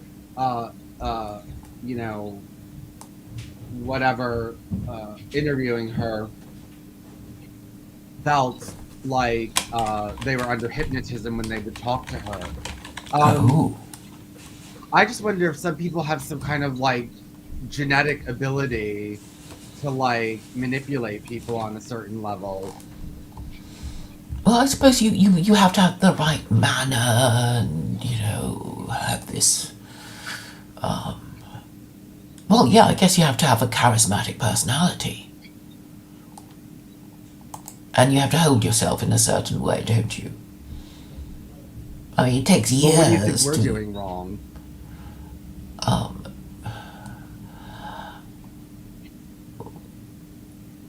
Well, I think it's a matter of connections, right? I mean, I think I'm being deliberately ignored because my ideas are a threat to the liberal order, so I'm not going to get platformed. My ideas are so challenging to the liberal order that everybody instinctively knows not to go there. So I won't really be able to talk to anyone calling themselves public intellectuals because they're so afraid of even being seen to be discussing certain topics, let alone, arguing about them with me. I mean, what I'm saying is we live in a matriarchy, and a lot of people, even though they do occasionally say the word, don't want to go there, because I think once men acknowledge that they live in a matriarchy, then they have to do something about it, and they don't want to do anything about it, so they don't want to acknowledge that they live in a matriarchy. That's my analysis of the situation. And in your case, I guess people don't take your ideas seriously because, what you're saying is you want to abolish women and make all men gay and make the human race or the male sex reproduce using artificial wombs, and I guess that's a bit too outlandish and And this far out isn't, to be taken seriously. and she's not outlandish. She's not outlandish and far. Actually, now that we're done with that, I want to show. I've been making this propaganda about Claire Call and Carol Balizette. So I've been mixing them together. This one says Claire Call's secular Quranism and Carol Balizette's Born in Zion movement. Finally, sane government meets correct spirituality. Escape the seven systems of the beast government with godless Sharia. Okay, let's see what this is. A spiritual and legal system that will save the white man. Claire Call's secular Quranism meets Carol Balizette's Born in Zion mission. Faith healing and atheist Sharia. And then we have a spiritual and legal system that will save the white man. Claire Cause. Oh no, what are you talking? I already did that. Here, it arrives, the legal and spiritual system to save the West and the white race. Claire Cause secular Quranism meets Carol Balizette's Born in Zion mission. Medical exemptions for all immunizations. Balizette followers can forego medical care and protect their children from medical tyranny. Sharia without God to reestablish the patriarchy and end gynocentric democracy and usury. So my thing is that I think if we mix secular Quranism with a spiritual system like the one, anything, even the Blackburn cult, I think that it will garner you more attention. Well, you're saying I should become a cult leader, but that is precisely the sort of thing I don't want to get mixed up No, with. I'm not Because saying become a cult leader. Well, you already have. Let Carol Balizette be the cult leader. You can be just the rational. well, I mean, that's the thing. I mean, she's no longer around, and I don't want to be a cult leader. I just want to be government advisor or government consultant.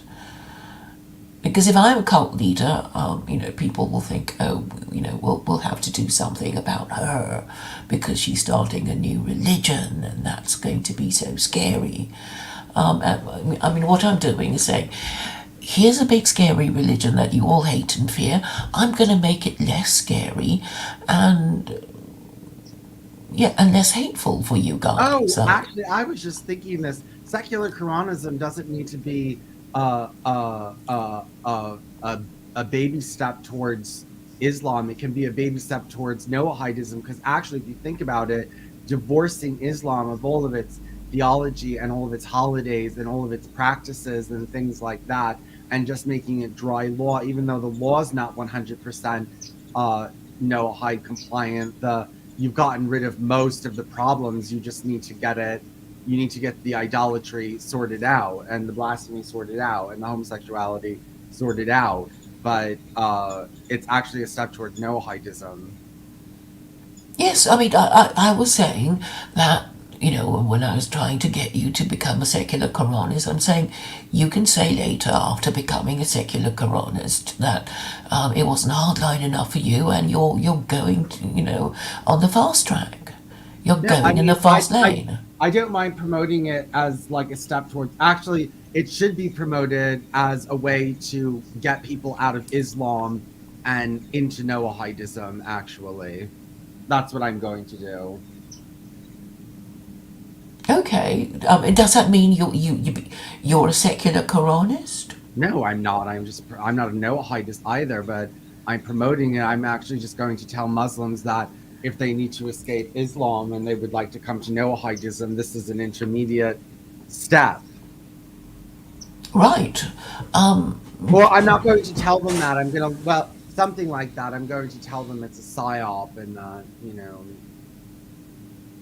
yeah. Yeah. I mean, there's lots of Muslims that you can meet, and they can always say, "Have you heard of secular Quranism? What do you think?" And then, while they're talking to you about that, you can introduce them to all kinds of other ideas.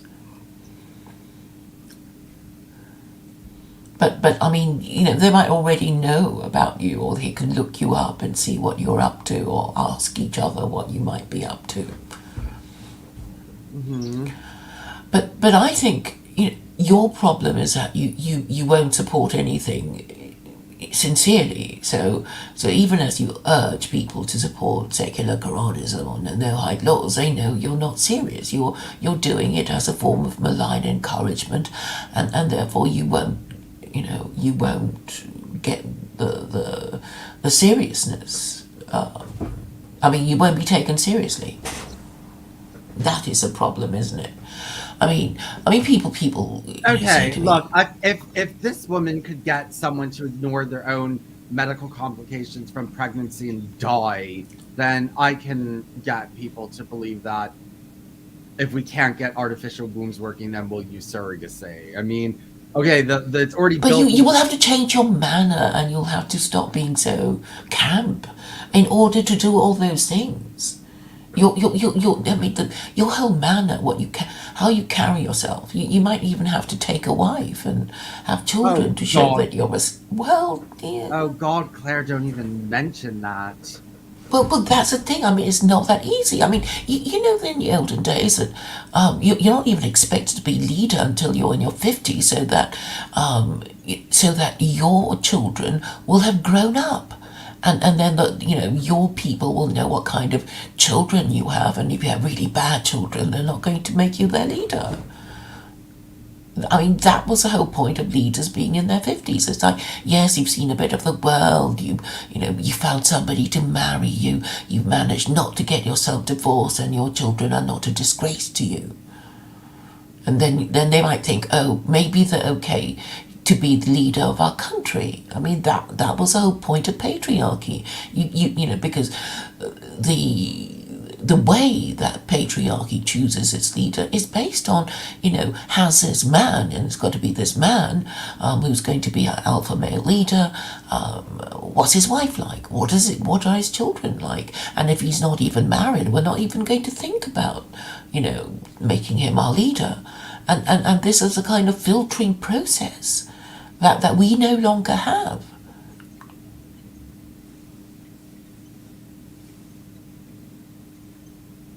Um, well, that's because we need to transform society where, I mean, the homosexualization of society will just be a more civilized society anyway. You'll need less, like, demanding strict demanding strictness because people will have higher intelligence, they'll be lower in capacity to commit crimes and things like that, and just generally more conscientious about how they live their lives. So Well, I mean, this is what you think, but I mean, are you well, no, sure that? because gay men just gay men exude those types of qualities, and heterosexuals don't. Heterosexuals need like this really rigid command style in order to keep their lives together because they're very inefficient and they're very ignoble and they're criminal and they're dumb. So it needs to like an imposed kind of system where it's like this autocratic man who's able to lead everything. Whereas if everyone were homosexual, which hopefully it will be a homosexual man, there would be less need for like dominant leadership. And because when people just get it and are less criminal and are smarter, they need less leadership, they need less rules, they don't need to be told what to do because they're generally more noble and do what's right anyway. And so it's But you like, can't prove that homosexuals are more noble than well, I know from heterosexuals. experience. I mean, people make comments about homosexuals because they know them from experience, and I make comments about homosexuals and heterosexuals because I know them from experience.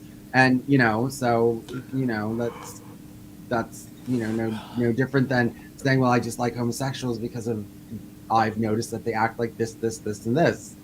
And Well, it's maybe not everybody agrees with you about, the noble, characteristics of being gay men. Well, but but the Maybe. point is to get rid of them and not do it quickly. I don't need an army tomorrow, Claire. I mean, it's building it up slowly over a generation, and it's kind of eventually it's getting it to the point, it's manipulating it to the point that I don't have to care that not everyone agrees with that, because we've gotten big enough, we've gotten strong enough. There's enough of us to not worry about that and hopefully deal with you later, and or deal with you at that time when it's time to deal with you. Prior to that, everything is psychological warfare. But when it becomes possible to do, physical warfare, then do it. So are you saying gay men are more organized politically than straight men? Not at the moment. I think that they're more organized in the bigger picture of things, and I think that gay men contribute a lot to the organization of the left. They are more organized.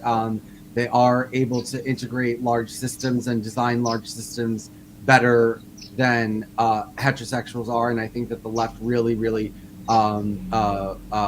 benefits from its gay membership, who are very talented, and give them a lot, to work with.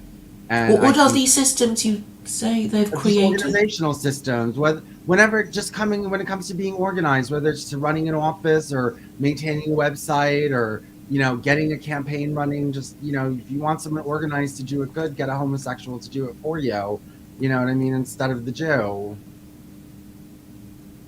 Oh, Well, because the Jews get everything because straight white man can't do anything organized or clean, and then the Jew comes in and looks so much better, and so does the homosexual. That's why you hate us, because a homosexual can do everything better. But I mean, you're so low that if you're going to be beat, you might as well be beat by the lower of the two.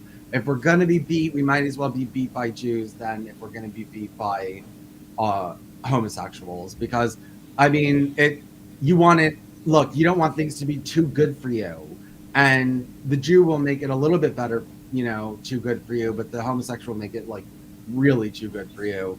And what do you so mean too good for me? I mean, sorry, I don't like it's understand. like people, how like people who aren't smart, they don't like people who are too smart, or people who are ignoble, they don't like people who are too noble. It turns them off, it annoys them. You know what I mean? Highfalutin, whatever kind of people, whatever they are, whether their morals are high or their standards are high or whatever it is. Low people don't want to be around that. They don't feel comfortable around that. They mock it, they bring it down.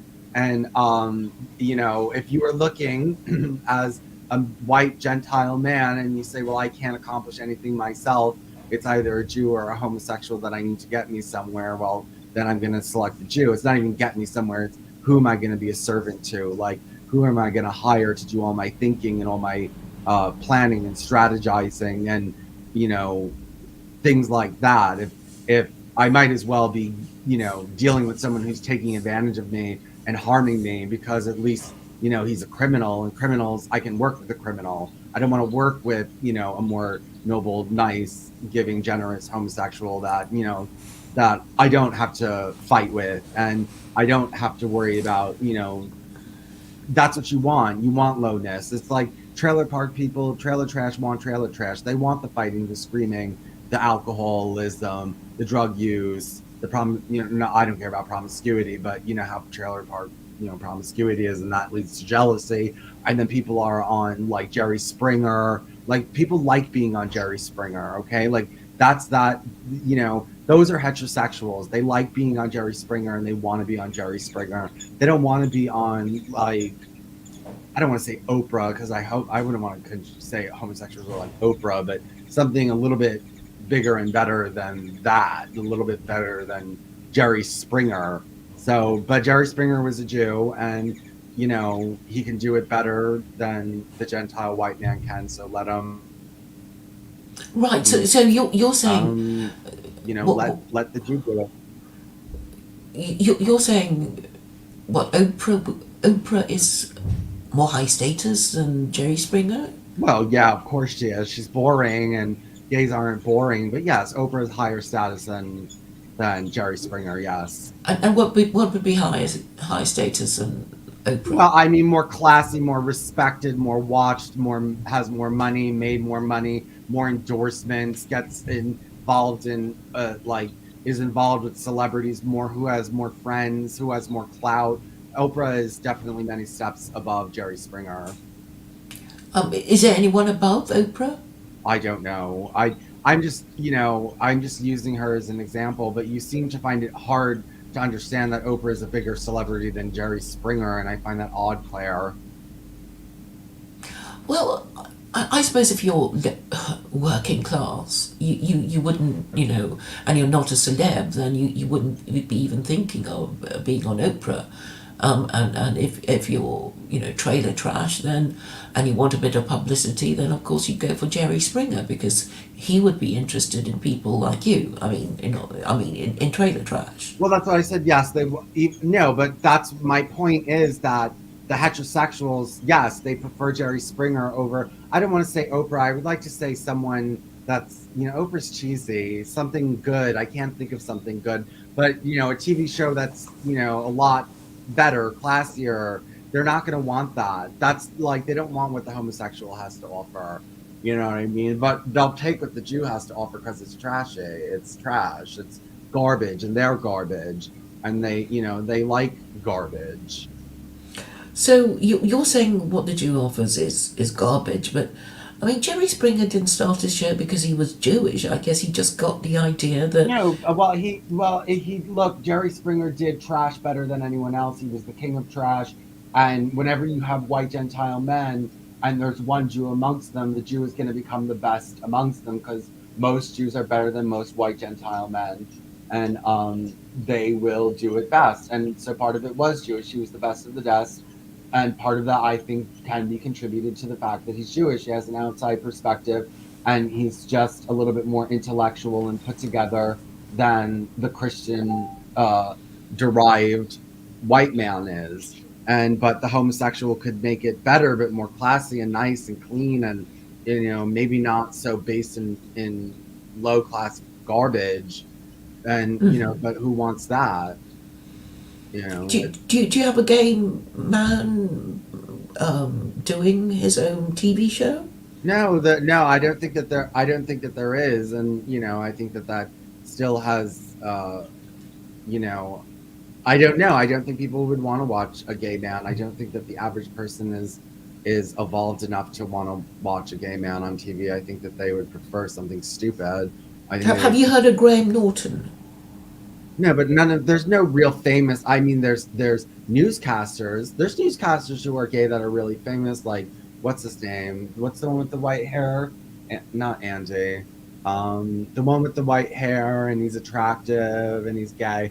There was Don Lemon right here in America. He was black and gay. There was that Shepherd who was gay, on Fox News, and then on CNN or whatever it is. There's I forget his name, but he's gay, and they do really well, and they are classier. The gay men are a little bit more classier and uppity and intellectual than the heterosexual newscasters are, like, Hannity, Combs, even though he's a liberal, but he's still like, Dunkin' Donuts liberal, and that's even what liberals want. They want Dunkin' Donuts. They don't want, they don't want like a European style cafe.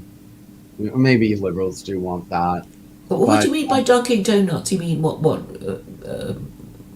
man of the people, man in the street kind of thing? They're called in America. They're called Dunkin' Donuts Democrats. Like a Dunkin' Donuts Democrat is like a working class Democrat, like dirt under the fingernails, working in grease and dirt and garbage. Blue collar workers. Blue collar workers are considered like Dunkin' Donuts Democrats, though they've really all but disappeared because Democrats don't really worry about the working class anymore so much as they worry about immigrants.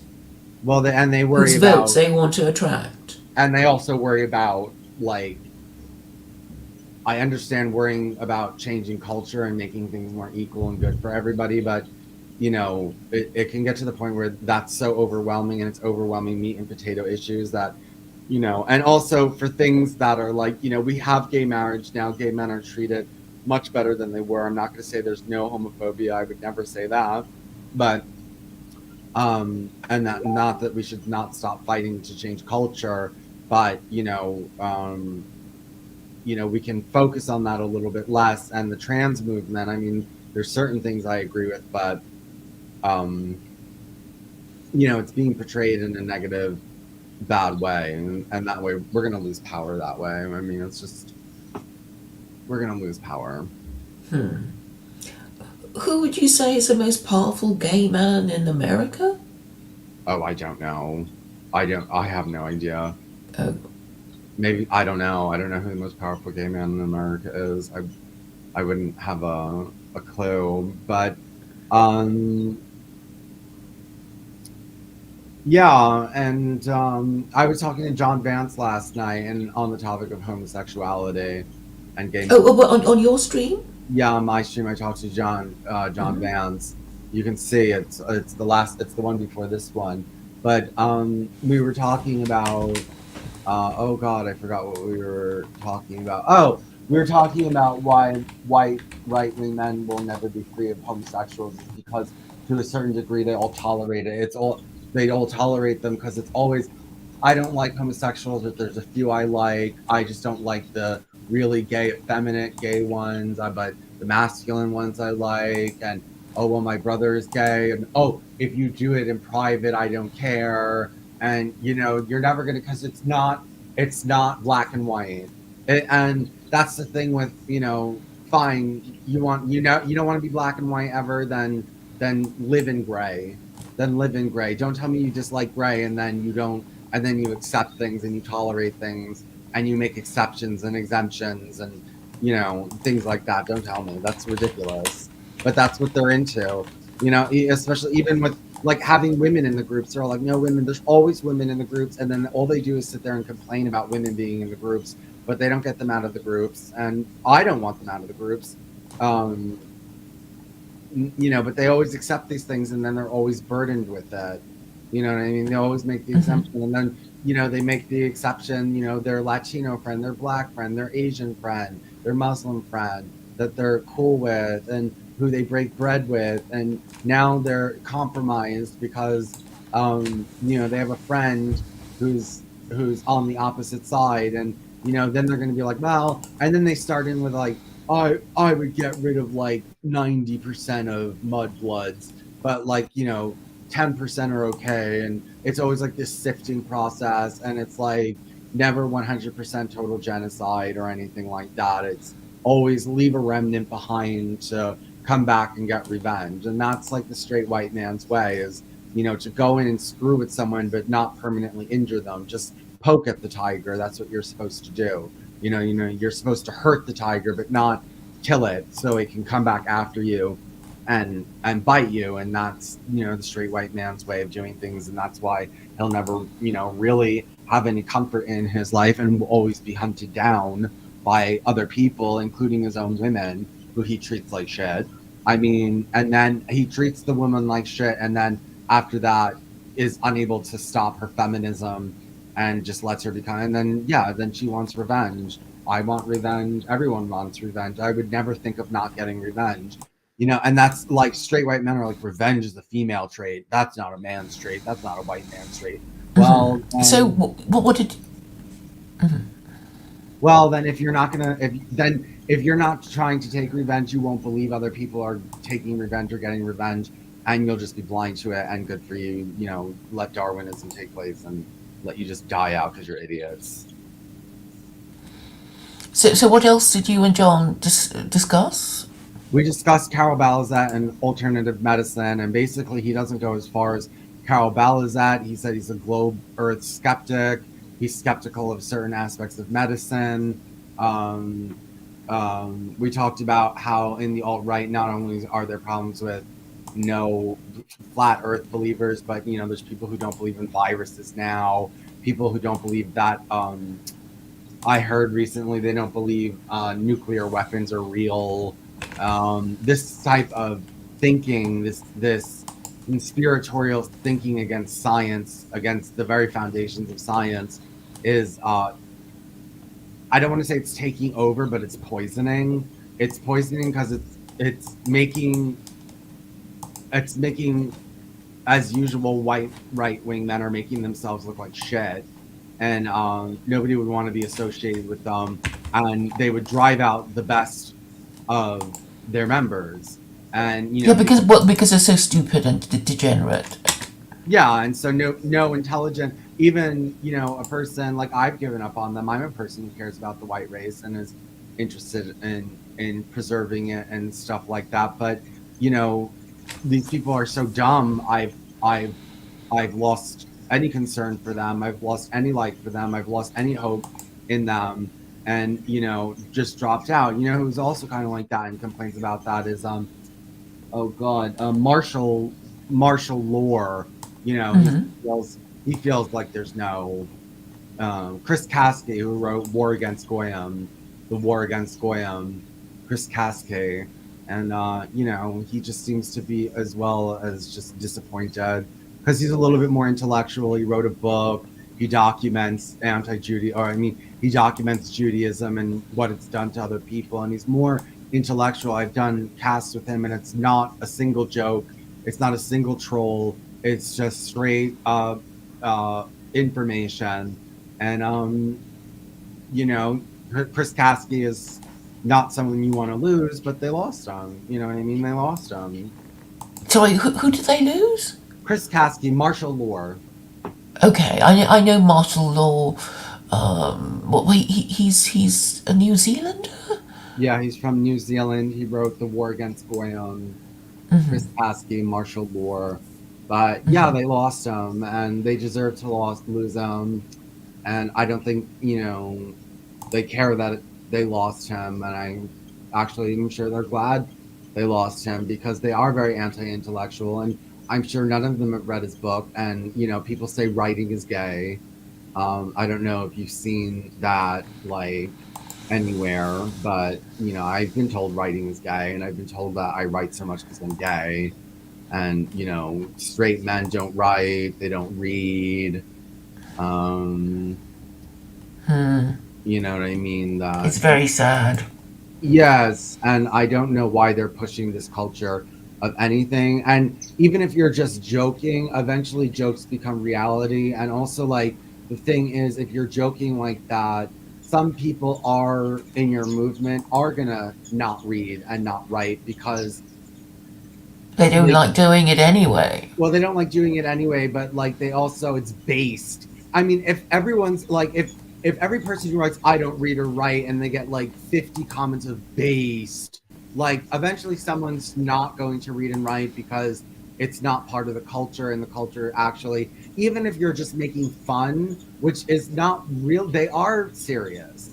They are serious. I know they're joking a little bit, but they're also serious because they don't read or write, and they don't want to listen to anything intellectual. It's all trolling and jokes and funny and low IQ. Like that happens in the cube a lot. Like they let in people that are so dumb, and they entertain conversations with people who are so dumb. And I tell them this isn't really adding anything because they're so stupid that it's not like you're learning from them.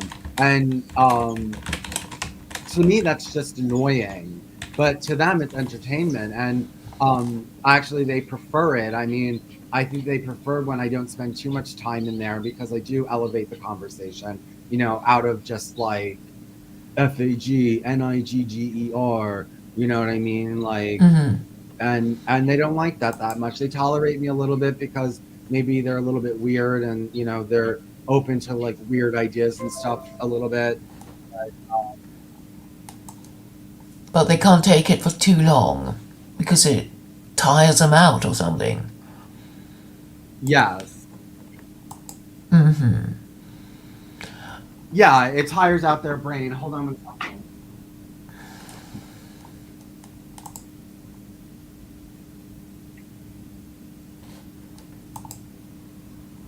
And let me tell you something right now. This is not going to change this is not going to change anytime soon, and these men are all just going to die childless without women.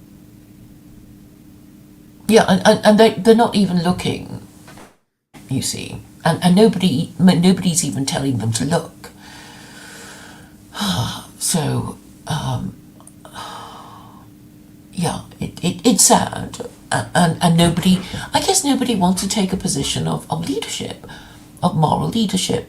I mean, I guess you are in your own little way, aren't you? You're saying something ought to be done, and here's my idea, and nobody even wants to argue about your ideas properly.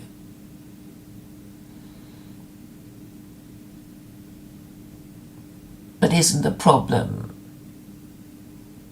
I mean, isn't the problem of getting oneself taken seriously the problem of, what am I trying to say? I mean, if the mechanism was working properly, then somebody would want to argue with you and challenge you if they thought you were wrong about what the problem was, whether there is a problem, what can be done, and nobody cares. So it's this terrible attitude that they have that prevents anything from being done. Yes, they do have a terrible. I mean, where are the educated people? They don't want to talk to us because they're scared of, being seen to take us seriously, I suppose. That must be the reason. I mean, I'm sure there are a few people, actually more intelligent than stupid white nationalists who only want to say the N word and the F word and whatever word that, or the J word.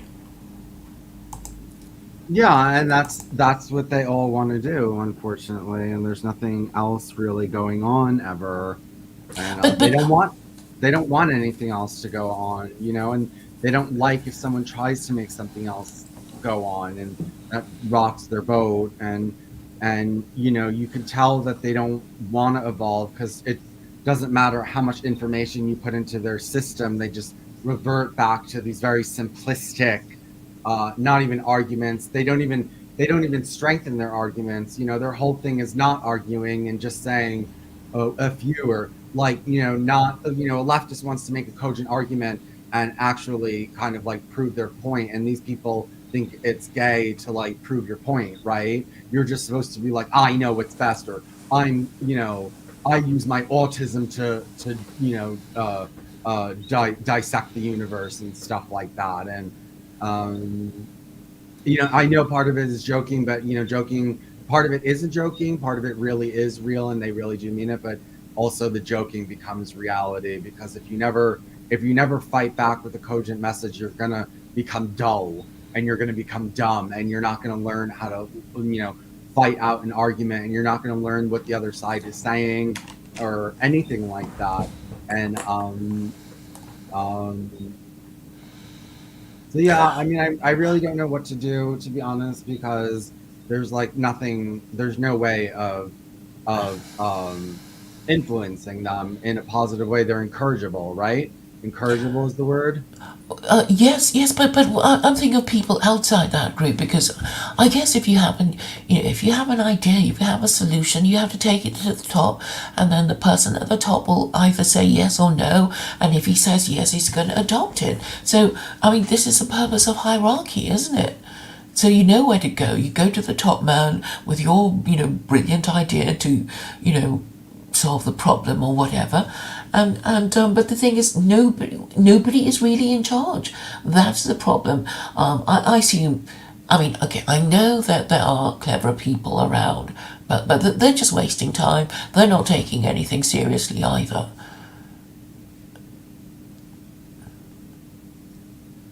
I mean, Yeah, isn't that the problem? I feel like most of our time is taken up by discussing how nobody is serious and how everyone is useless, and and even, I'm sorry, like, we're investigating these cults, and I think that it's good for us to do it, because I think that we learned something from these people, and they were charismatic, and they did get a following, so they were at least doing something right. But let me tell you something. It also disadvantages us a little bit in that it makes us smart. And I don't think that these people, anyone would follow these cults today, because you do have to be a little bit deep to fall for something. A little bit like, even like Christian Science, you would have to be at least a little bit deep, to go for something like that. Even, and they would just say, I mean, these women today, or these people today, would just be called autistic. Anyone who wants to be a leader, in the dissident right is autistic, a Jew, a fed, gay. It's A like, fanatic, an yeah, extremist. a wignat. You know what I mean? Wignats and things like that. All these nasty. Yeah, but there is this force above us called the media, and it's a gatekeeper. So anyone it wants to approve of, it can approve of, and then that person is pushed forward and given a platform and taken seriously, and everyone else is ignored. So the key must be to get the interest and support of whoever's in charge of the media, which is again the process of finding out who is in charge, which isn't that easy really.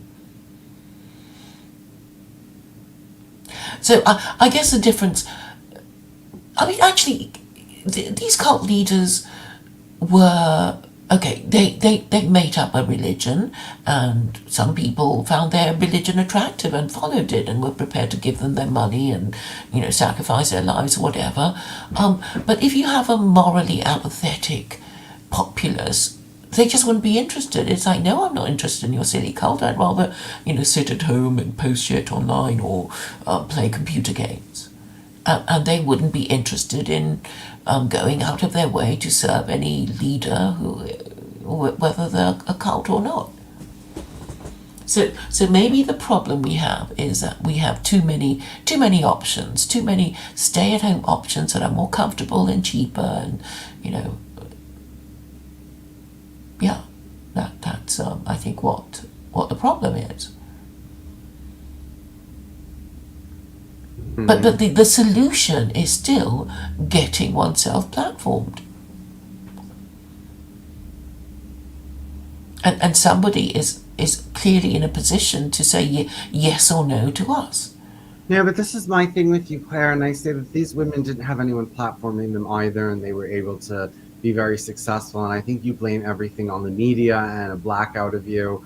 And I think that you're not understanding that. I mean, we're both doing something wrong, but at the same time, I think the problem is we're not willing to compromise.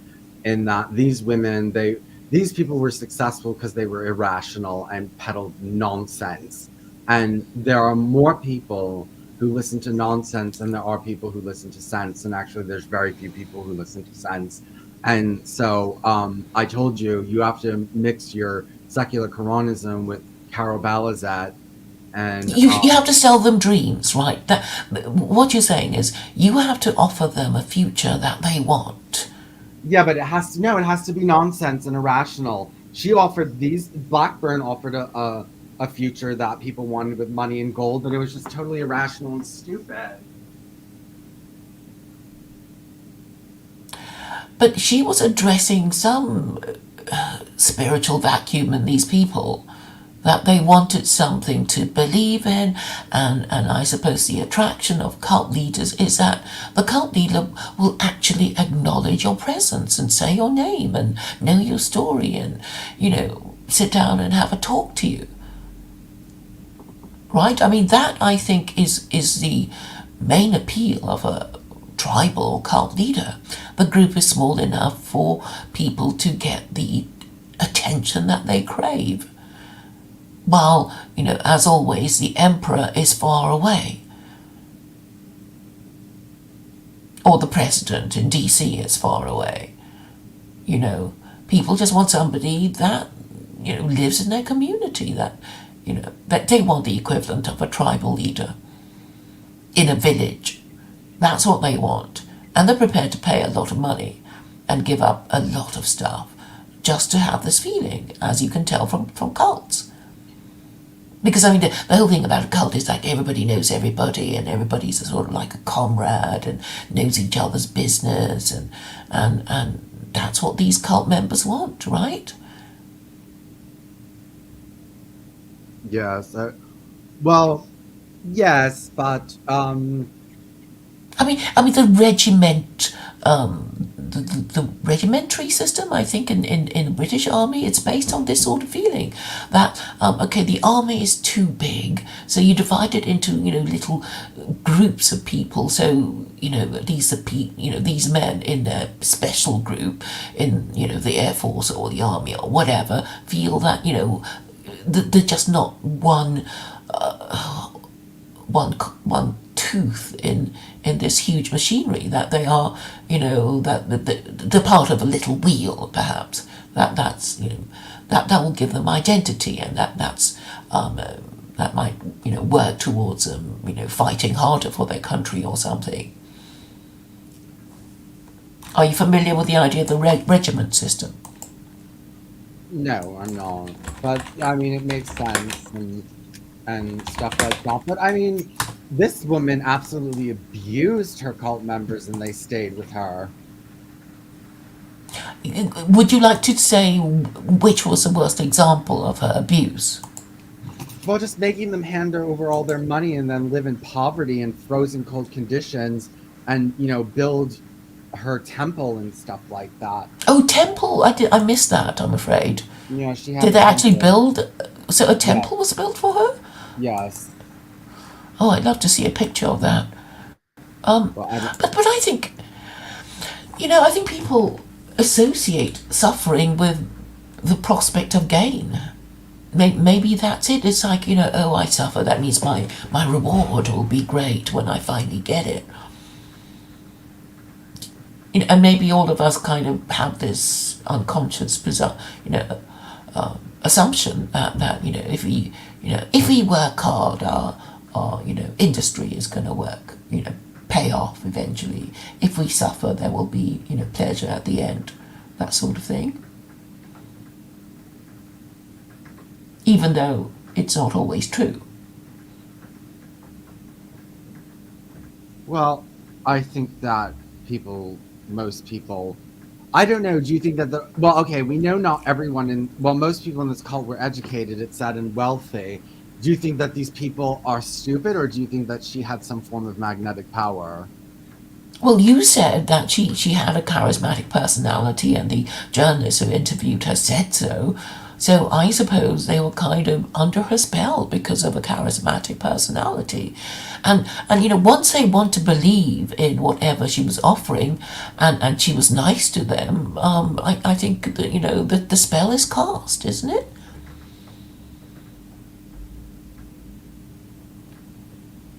You want to believe in this thing, and this person is offering you this dream, and you like them. I mean, the deal is done then, isn't it?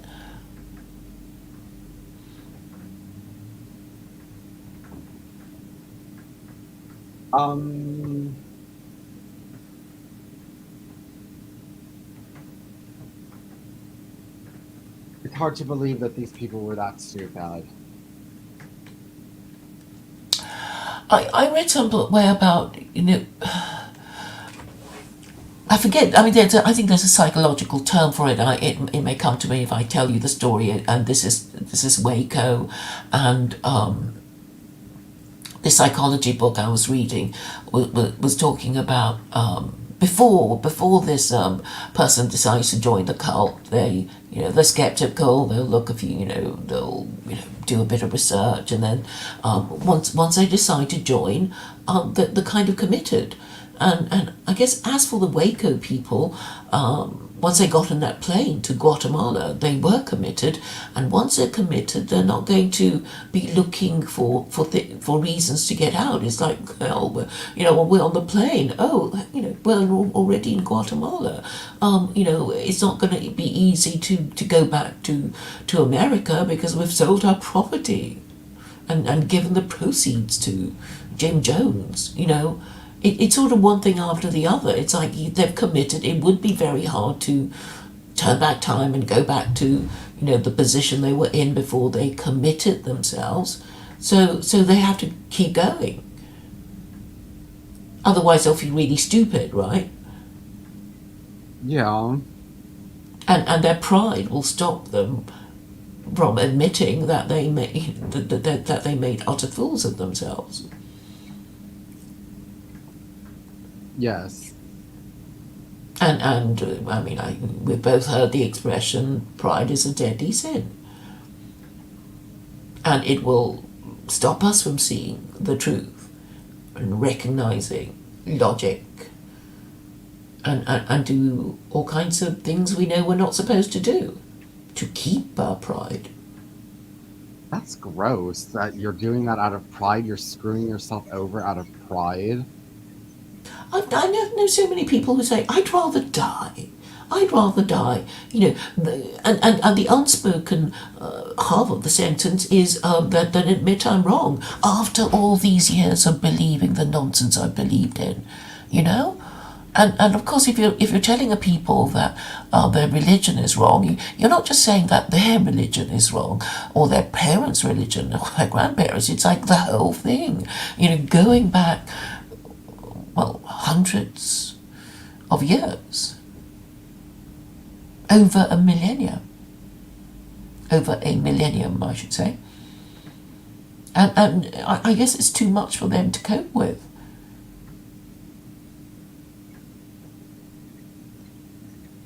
Mm-hmm. I do speak to people. There's this expression that Americans use. Do you want to die on that hill?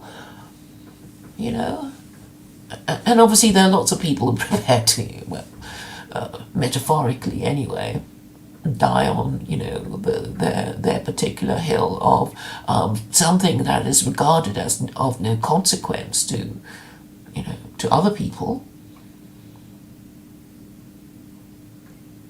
And when you think about Christianity, a lot of the things that all these Christian martyrs died for, I guess the modern Westerner doesn't give a damn about.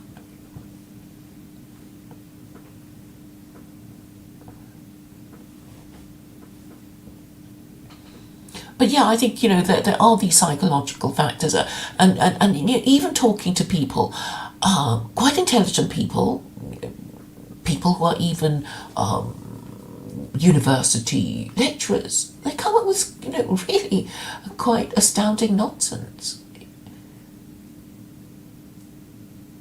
But the thing is, it's so easy for us to shoot our mouths off. It's easy to form sentences, and we can give all kinds of reasons to do, whatever we do. And I guess clever people can always, talk at great length, and appear to make sense, but actually not say anything at all.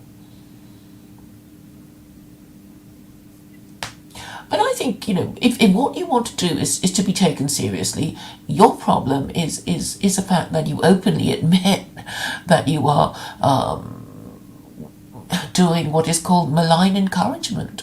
So if you're so honest as to admit that is what you're doing, that may be a reason why people won't take you seriously, because your sincerity is already... Yeah, but I'm sincerely... Look, all I'm doing is publicizing information and wanting... If I publicize it, someone's going to read it and like it and agree with it and become a member of it. So, are you saying you'd like to be a cult leader? Is this what this is all about? No, more like a prophet, but I want to see how to get people to read my stuff. But I'm starting to think it has to be nonsense. You have to say something like medicine is witchcraft, or 11 queens will rule the world and children will be resurrected from the dead. Like, that's what people want to hear. And that's even what George told me. He's like, spice it up. He's like, put something spiritual in there. He's like, nobody wants just like dead secular. And it's kind of true. They need nonsense. They need garbage. But I already have a spiritual dimension, because, I understand enough of the theology of Jews and Muslims to know, their eschatology and what they're supposed to believe if they really believed in it. And I offer it to them, and I explain to Jews why they suffer and why they, what anti-Semitism is for, and I explain to Jews, Christians, and Muslims why they are cursed, and they're not really listening, or they're just atheists pretending to be Jews, Christians, and Muslims, so they're not really bothered about the mortal sins of idolatry and blasphemy and all that, because they don't really believe. So I don't know what else to do. I think I speak clearly, and I think people do understand me, and I'm trying to put myself into their shoes, and they're saying, well, this stupid woman, she might be right, but whoever did something because it was right, because it's unpopular. And so again, it is about getting the right people who will talk about it, to other people. So you get to so eventually you get to a critical mass. I mean that's how it works, isn't it? You just want the loudest voice on the highest platform, to tell people, to give people your message. And I guess I haven't climbed high enough. Or even if I have, nobody's listening. Because they're busy, with their own stuff. So I think it's a matter of connections and contacts, Vincent. And, as far as you're concerned, and you want to be taken seriously, then you have to stand for something that appears to be good and useful to people. I mean, your proposal to abolish women and make all men gay will be considered something that is science fiction, and that's why you won't get taken seriously. Well, but I'm not looking to be taken seriously by the people. It's not a mass movement. I'm not a communist looking for a mass movement to take over tomorrow. I mean, I don't care if most heterosexuals are not going to be interested in this, or even if most homosexuals are not going to be interested in it. I just need enough to get started. That's all I need. And it's, to grow and grow and grow and grow, not like, ha ha ha, I am a god and have all the power and I can kill all the women and stuff like that. That's not how I'm looking to perform this. Well, okay, how about this as a scenario? If you became a secular Quranist and people were, they did a double take, then they would dig up all kinds of stuff about you, right? Because they hate secular Quranists and they want to discredit me, and then they think, oh, who's this Vincent Bruno? Oh, he's a bit of a strange one, isn't he? Oh, he's got all these weird ideas, and then they dig deeper and deeper, and there's more and more, and then. In that way, they can become interested in your ideas, but only because they hate you and want to dig up dirt about you. I already give them enough dirt to dig up about me, and I think coming on here and talking with you attracts them to me. The only thing I'm interested in secular Quranism is blending it with other cults to kind of entertain myself and see and basically prove to myself that if it's basically people need nonsense. So I think secular Quranism, I think if you had a call Balizat ticket, it would go further than just secular. You're saying it's not nonsensical enough. It's too sensible. Is that what you're saying? Yes, exactly. And you need some kind of level of insanity. And what's coming out next? Well, I'm talking to you, aren't I? What comes out next is secular Quranism meets Christian Science. That has to come out next. Well, I'll leave that to you, and then we can have a fight about, the splintering of the secular Quranism, and you want to, take it and make something weird and horrible from it.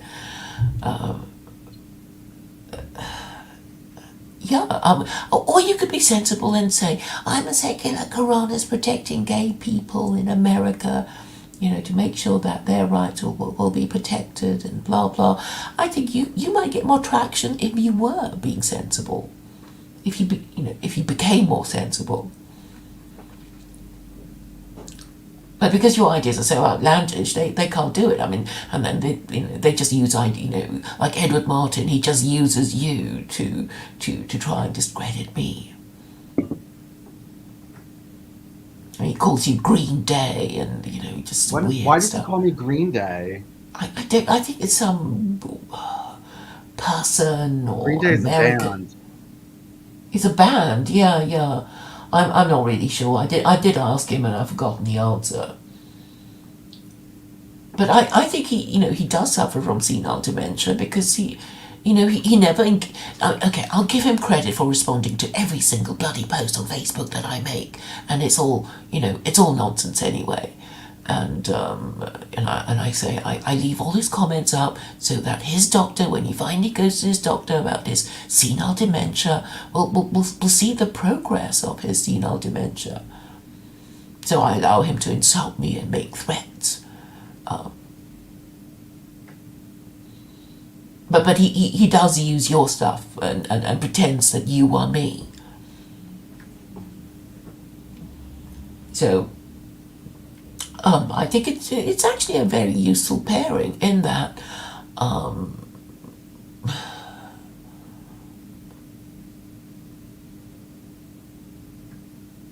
we both like discussing ideas, and we can use each other to we use each other as a platform for our own ideas, and I guess it's like a game of squash. You hit the ball, and the ball bounces it back, and then you hit it again, and you can carry on having. You can have a game there. But I mean, what you don't want is people who don't return your ball or refuse to play, and there are too many people like that. Because they all have ADHD, right? You want to talk about politics, and they say things like, "Oh, look at the cute little doggy." Yeah, that's no good. That's going on a lot. And But I think if you want to be taken seriously, you have to pretend to be serious, and you have to if you say you support secular Quranism, I'm sure there will be people who will just come out and start attacking you. I think you'll get more appeal if I mix it with Carol Balizette than if I think it would go even further if we mix it with Christian Science. Well, with 3 people watching now. And then also I think we have to combine it with Russellism. Russell was a non-Trinitarian and he was a Zionist, and I have the manifestos that could go along with it and everything like that. So Yeah, I mean, you were talking earlier about how to start your own religion, and it's like, well, you give yourself a list of rules, and then you give yourself a narrative, and there you have it. You've got your own religion. Well, the beginnings of a cult anyway, and then the next thing you have to do is get people to join you. But it means codifying the the rules of your group. I mean, it's not my purpose to start a cult, but I guess that's what that would be part of. That would be the main ingredient of your start a cult kit. well, I'm just saying mix secular Quranism in with the cult, and you've got what you need. Like we have with Carol Balizette, we have her Born in Zion book and her other books, which are on carolbalizettecult.blogspot.com, and we have that, and just mix it with your book, and you have a legal system plus a belief system, and it works. Yeah, I suppose if I wanted to turn secular Quranism into a cult, I would have to say, "Oh, I'm a prophetess.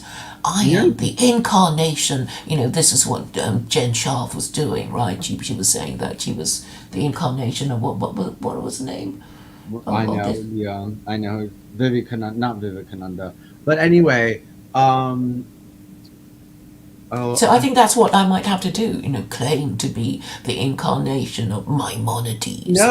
No, the thing is that, and do it like with the Noahide laws, where it's just like an addendum: Catholic Noahide, Baptist Noahide, Hindu Noahide, where it's just you're taking your religion and you're putting in these laws, and then you're slowly just do it with secular Quranism. Just say Blackburn secular Quranism, and just preach the Blackburn cult as the religious part of as part of it. Just say, well, I outsource the spirituality, Claire, to Blackburn, to Eddie, to Balizette, and Yeah, but the people who let's we choose don't other want to be women. There's associated that with. I have to find.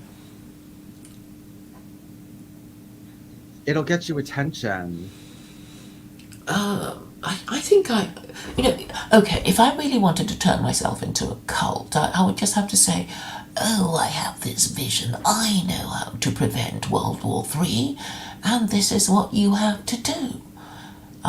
Which I am kind of half saying already now. Because I'm saying, it's because you're all cursed, you Jews, you Christians, you Muslims, because you've been disobedient, and you don't even know it because you're so corrupt and you don't even believe anyway. You don't even know, you can't even put yourself into the position of somebody who believes. And they can't, because nobody is making any theological arguments. And I keep saying, this is the reason you're all cursed by God. And it's like, I might as well be talking to the wall. They don't care. They don't seem to say, oh dear, this is terrible, what can we do about it? It's like, well, they just turn the page.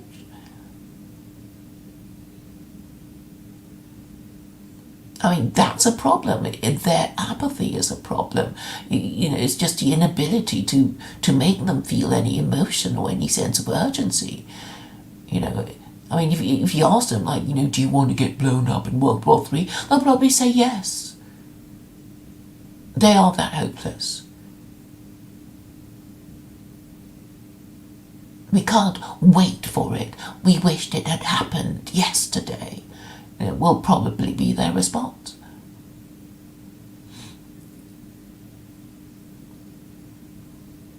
I mean, we can only work with the available material, and it seems that they are beyond help. And, if you look at what people say to each other, it's mostly nonsense. I mean, why do they post nonsense anyway? I guess they're posting it to sort of say, it's me making a sound, it's me, typing words even though it makes no sense, but it's me, hello, that's all. Otherwise, why would you even say hi in a live stream? Why would you even say anything at all unless you had anything to say about what's just been said? Well, Effluent for you says, I feel like I'm spying. I guess in reference to, our a discussion that should, maybe have been private about how to start a cult and exploit people. Well, I'm telling you, I really like just the addendum thing. I like that, the secular Quranism is the legal system, but it doesn't have to do with spirituality, and then you just add something onto it. Well, I mean, maybe gay spirituality with secular Quranism. I think that might work. I think. Look, I don't have the. You pull. can do it. You can do it. I don't have the pull that Carol Balizette has. I think you're definitely a personality. I know, but I can't get people to neglect themselves to death. I don't have those types of powers. Well, you can get them to pay attention, and I'm saying to you, if you attach yourself to something serious in a way that shows you are serious, who knows? But because you're only playing around and being a bit naughty and saying, oh, I don't really mean for you to be a no-hide, I just want to to be part of my historical, social, political experiment, and I don't even expect to be around when it all plays out, then you're not creating a sense of urgency or immediacy. Well, I know, but I'm looking for people that aren't dumb. I'm looking for people that Look, I'm looking for a few gay men that realize we can't take over the world right now, Claire. That's what I'm looking for, and who will be content with just getting the cult started and having some success in their lifestyle. Like the cult can grow to thousands of members or something like that, but take over the earth? No.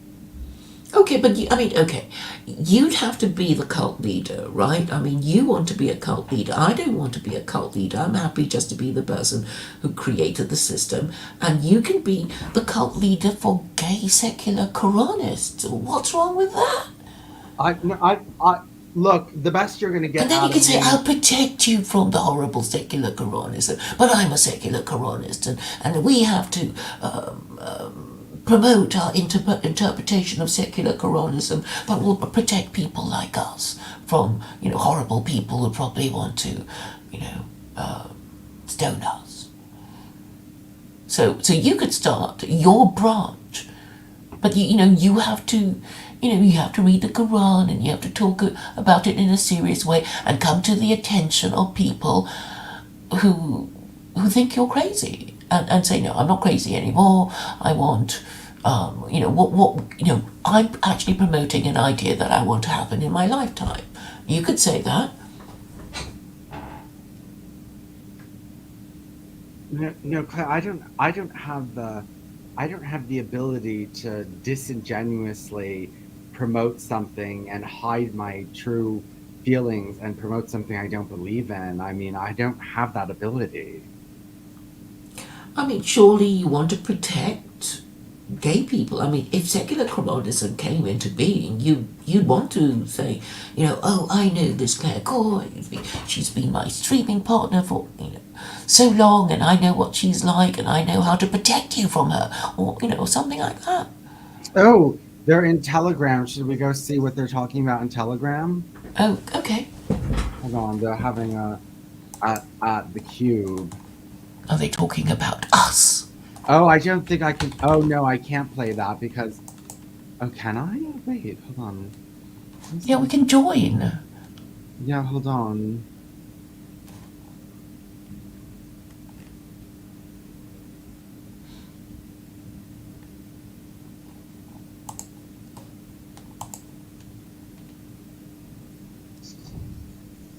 We can't hear them. I think my speaker is taking up. I don't think we can hear them because. You're not saying anything anyway. Wait, hold on. I don't think we can hear them because it's using my audio. Oh, what we Yeah, could I mean, they're do. not saying anything sensible anyway. I know what we could do. I know. Oh no, that's the fake John dance. Hold on, I know what we could do. What? Hold on. Let's just go talking because otherwise the stream is gonna go stagnant and we're not gonna have anything to talk about. Let's just see what they're talking about and we can try to harass them.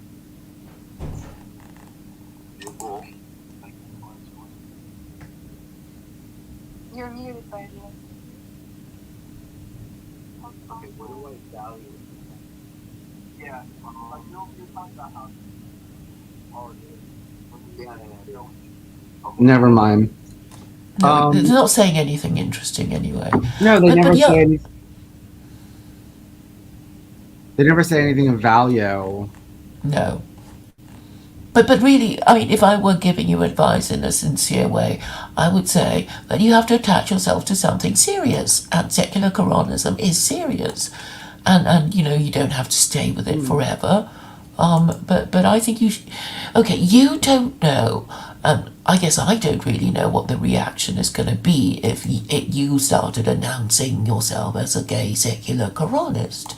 But I think you would get some attention and interest and be invited on a few, shows and whatever, if only to be mocked and questioned and interrogated. No, I'm not doing that, Claire. I'm not.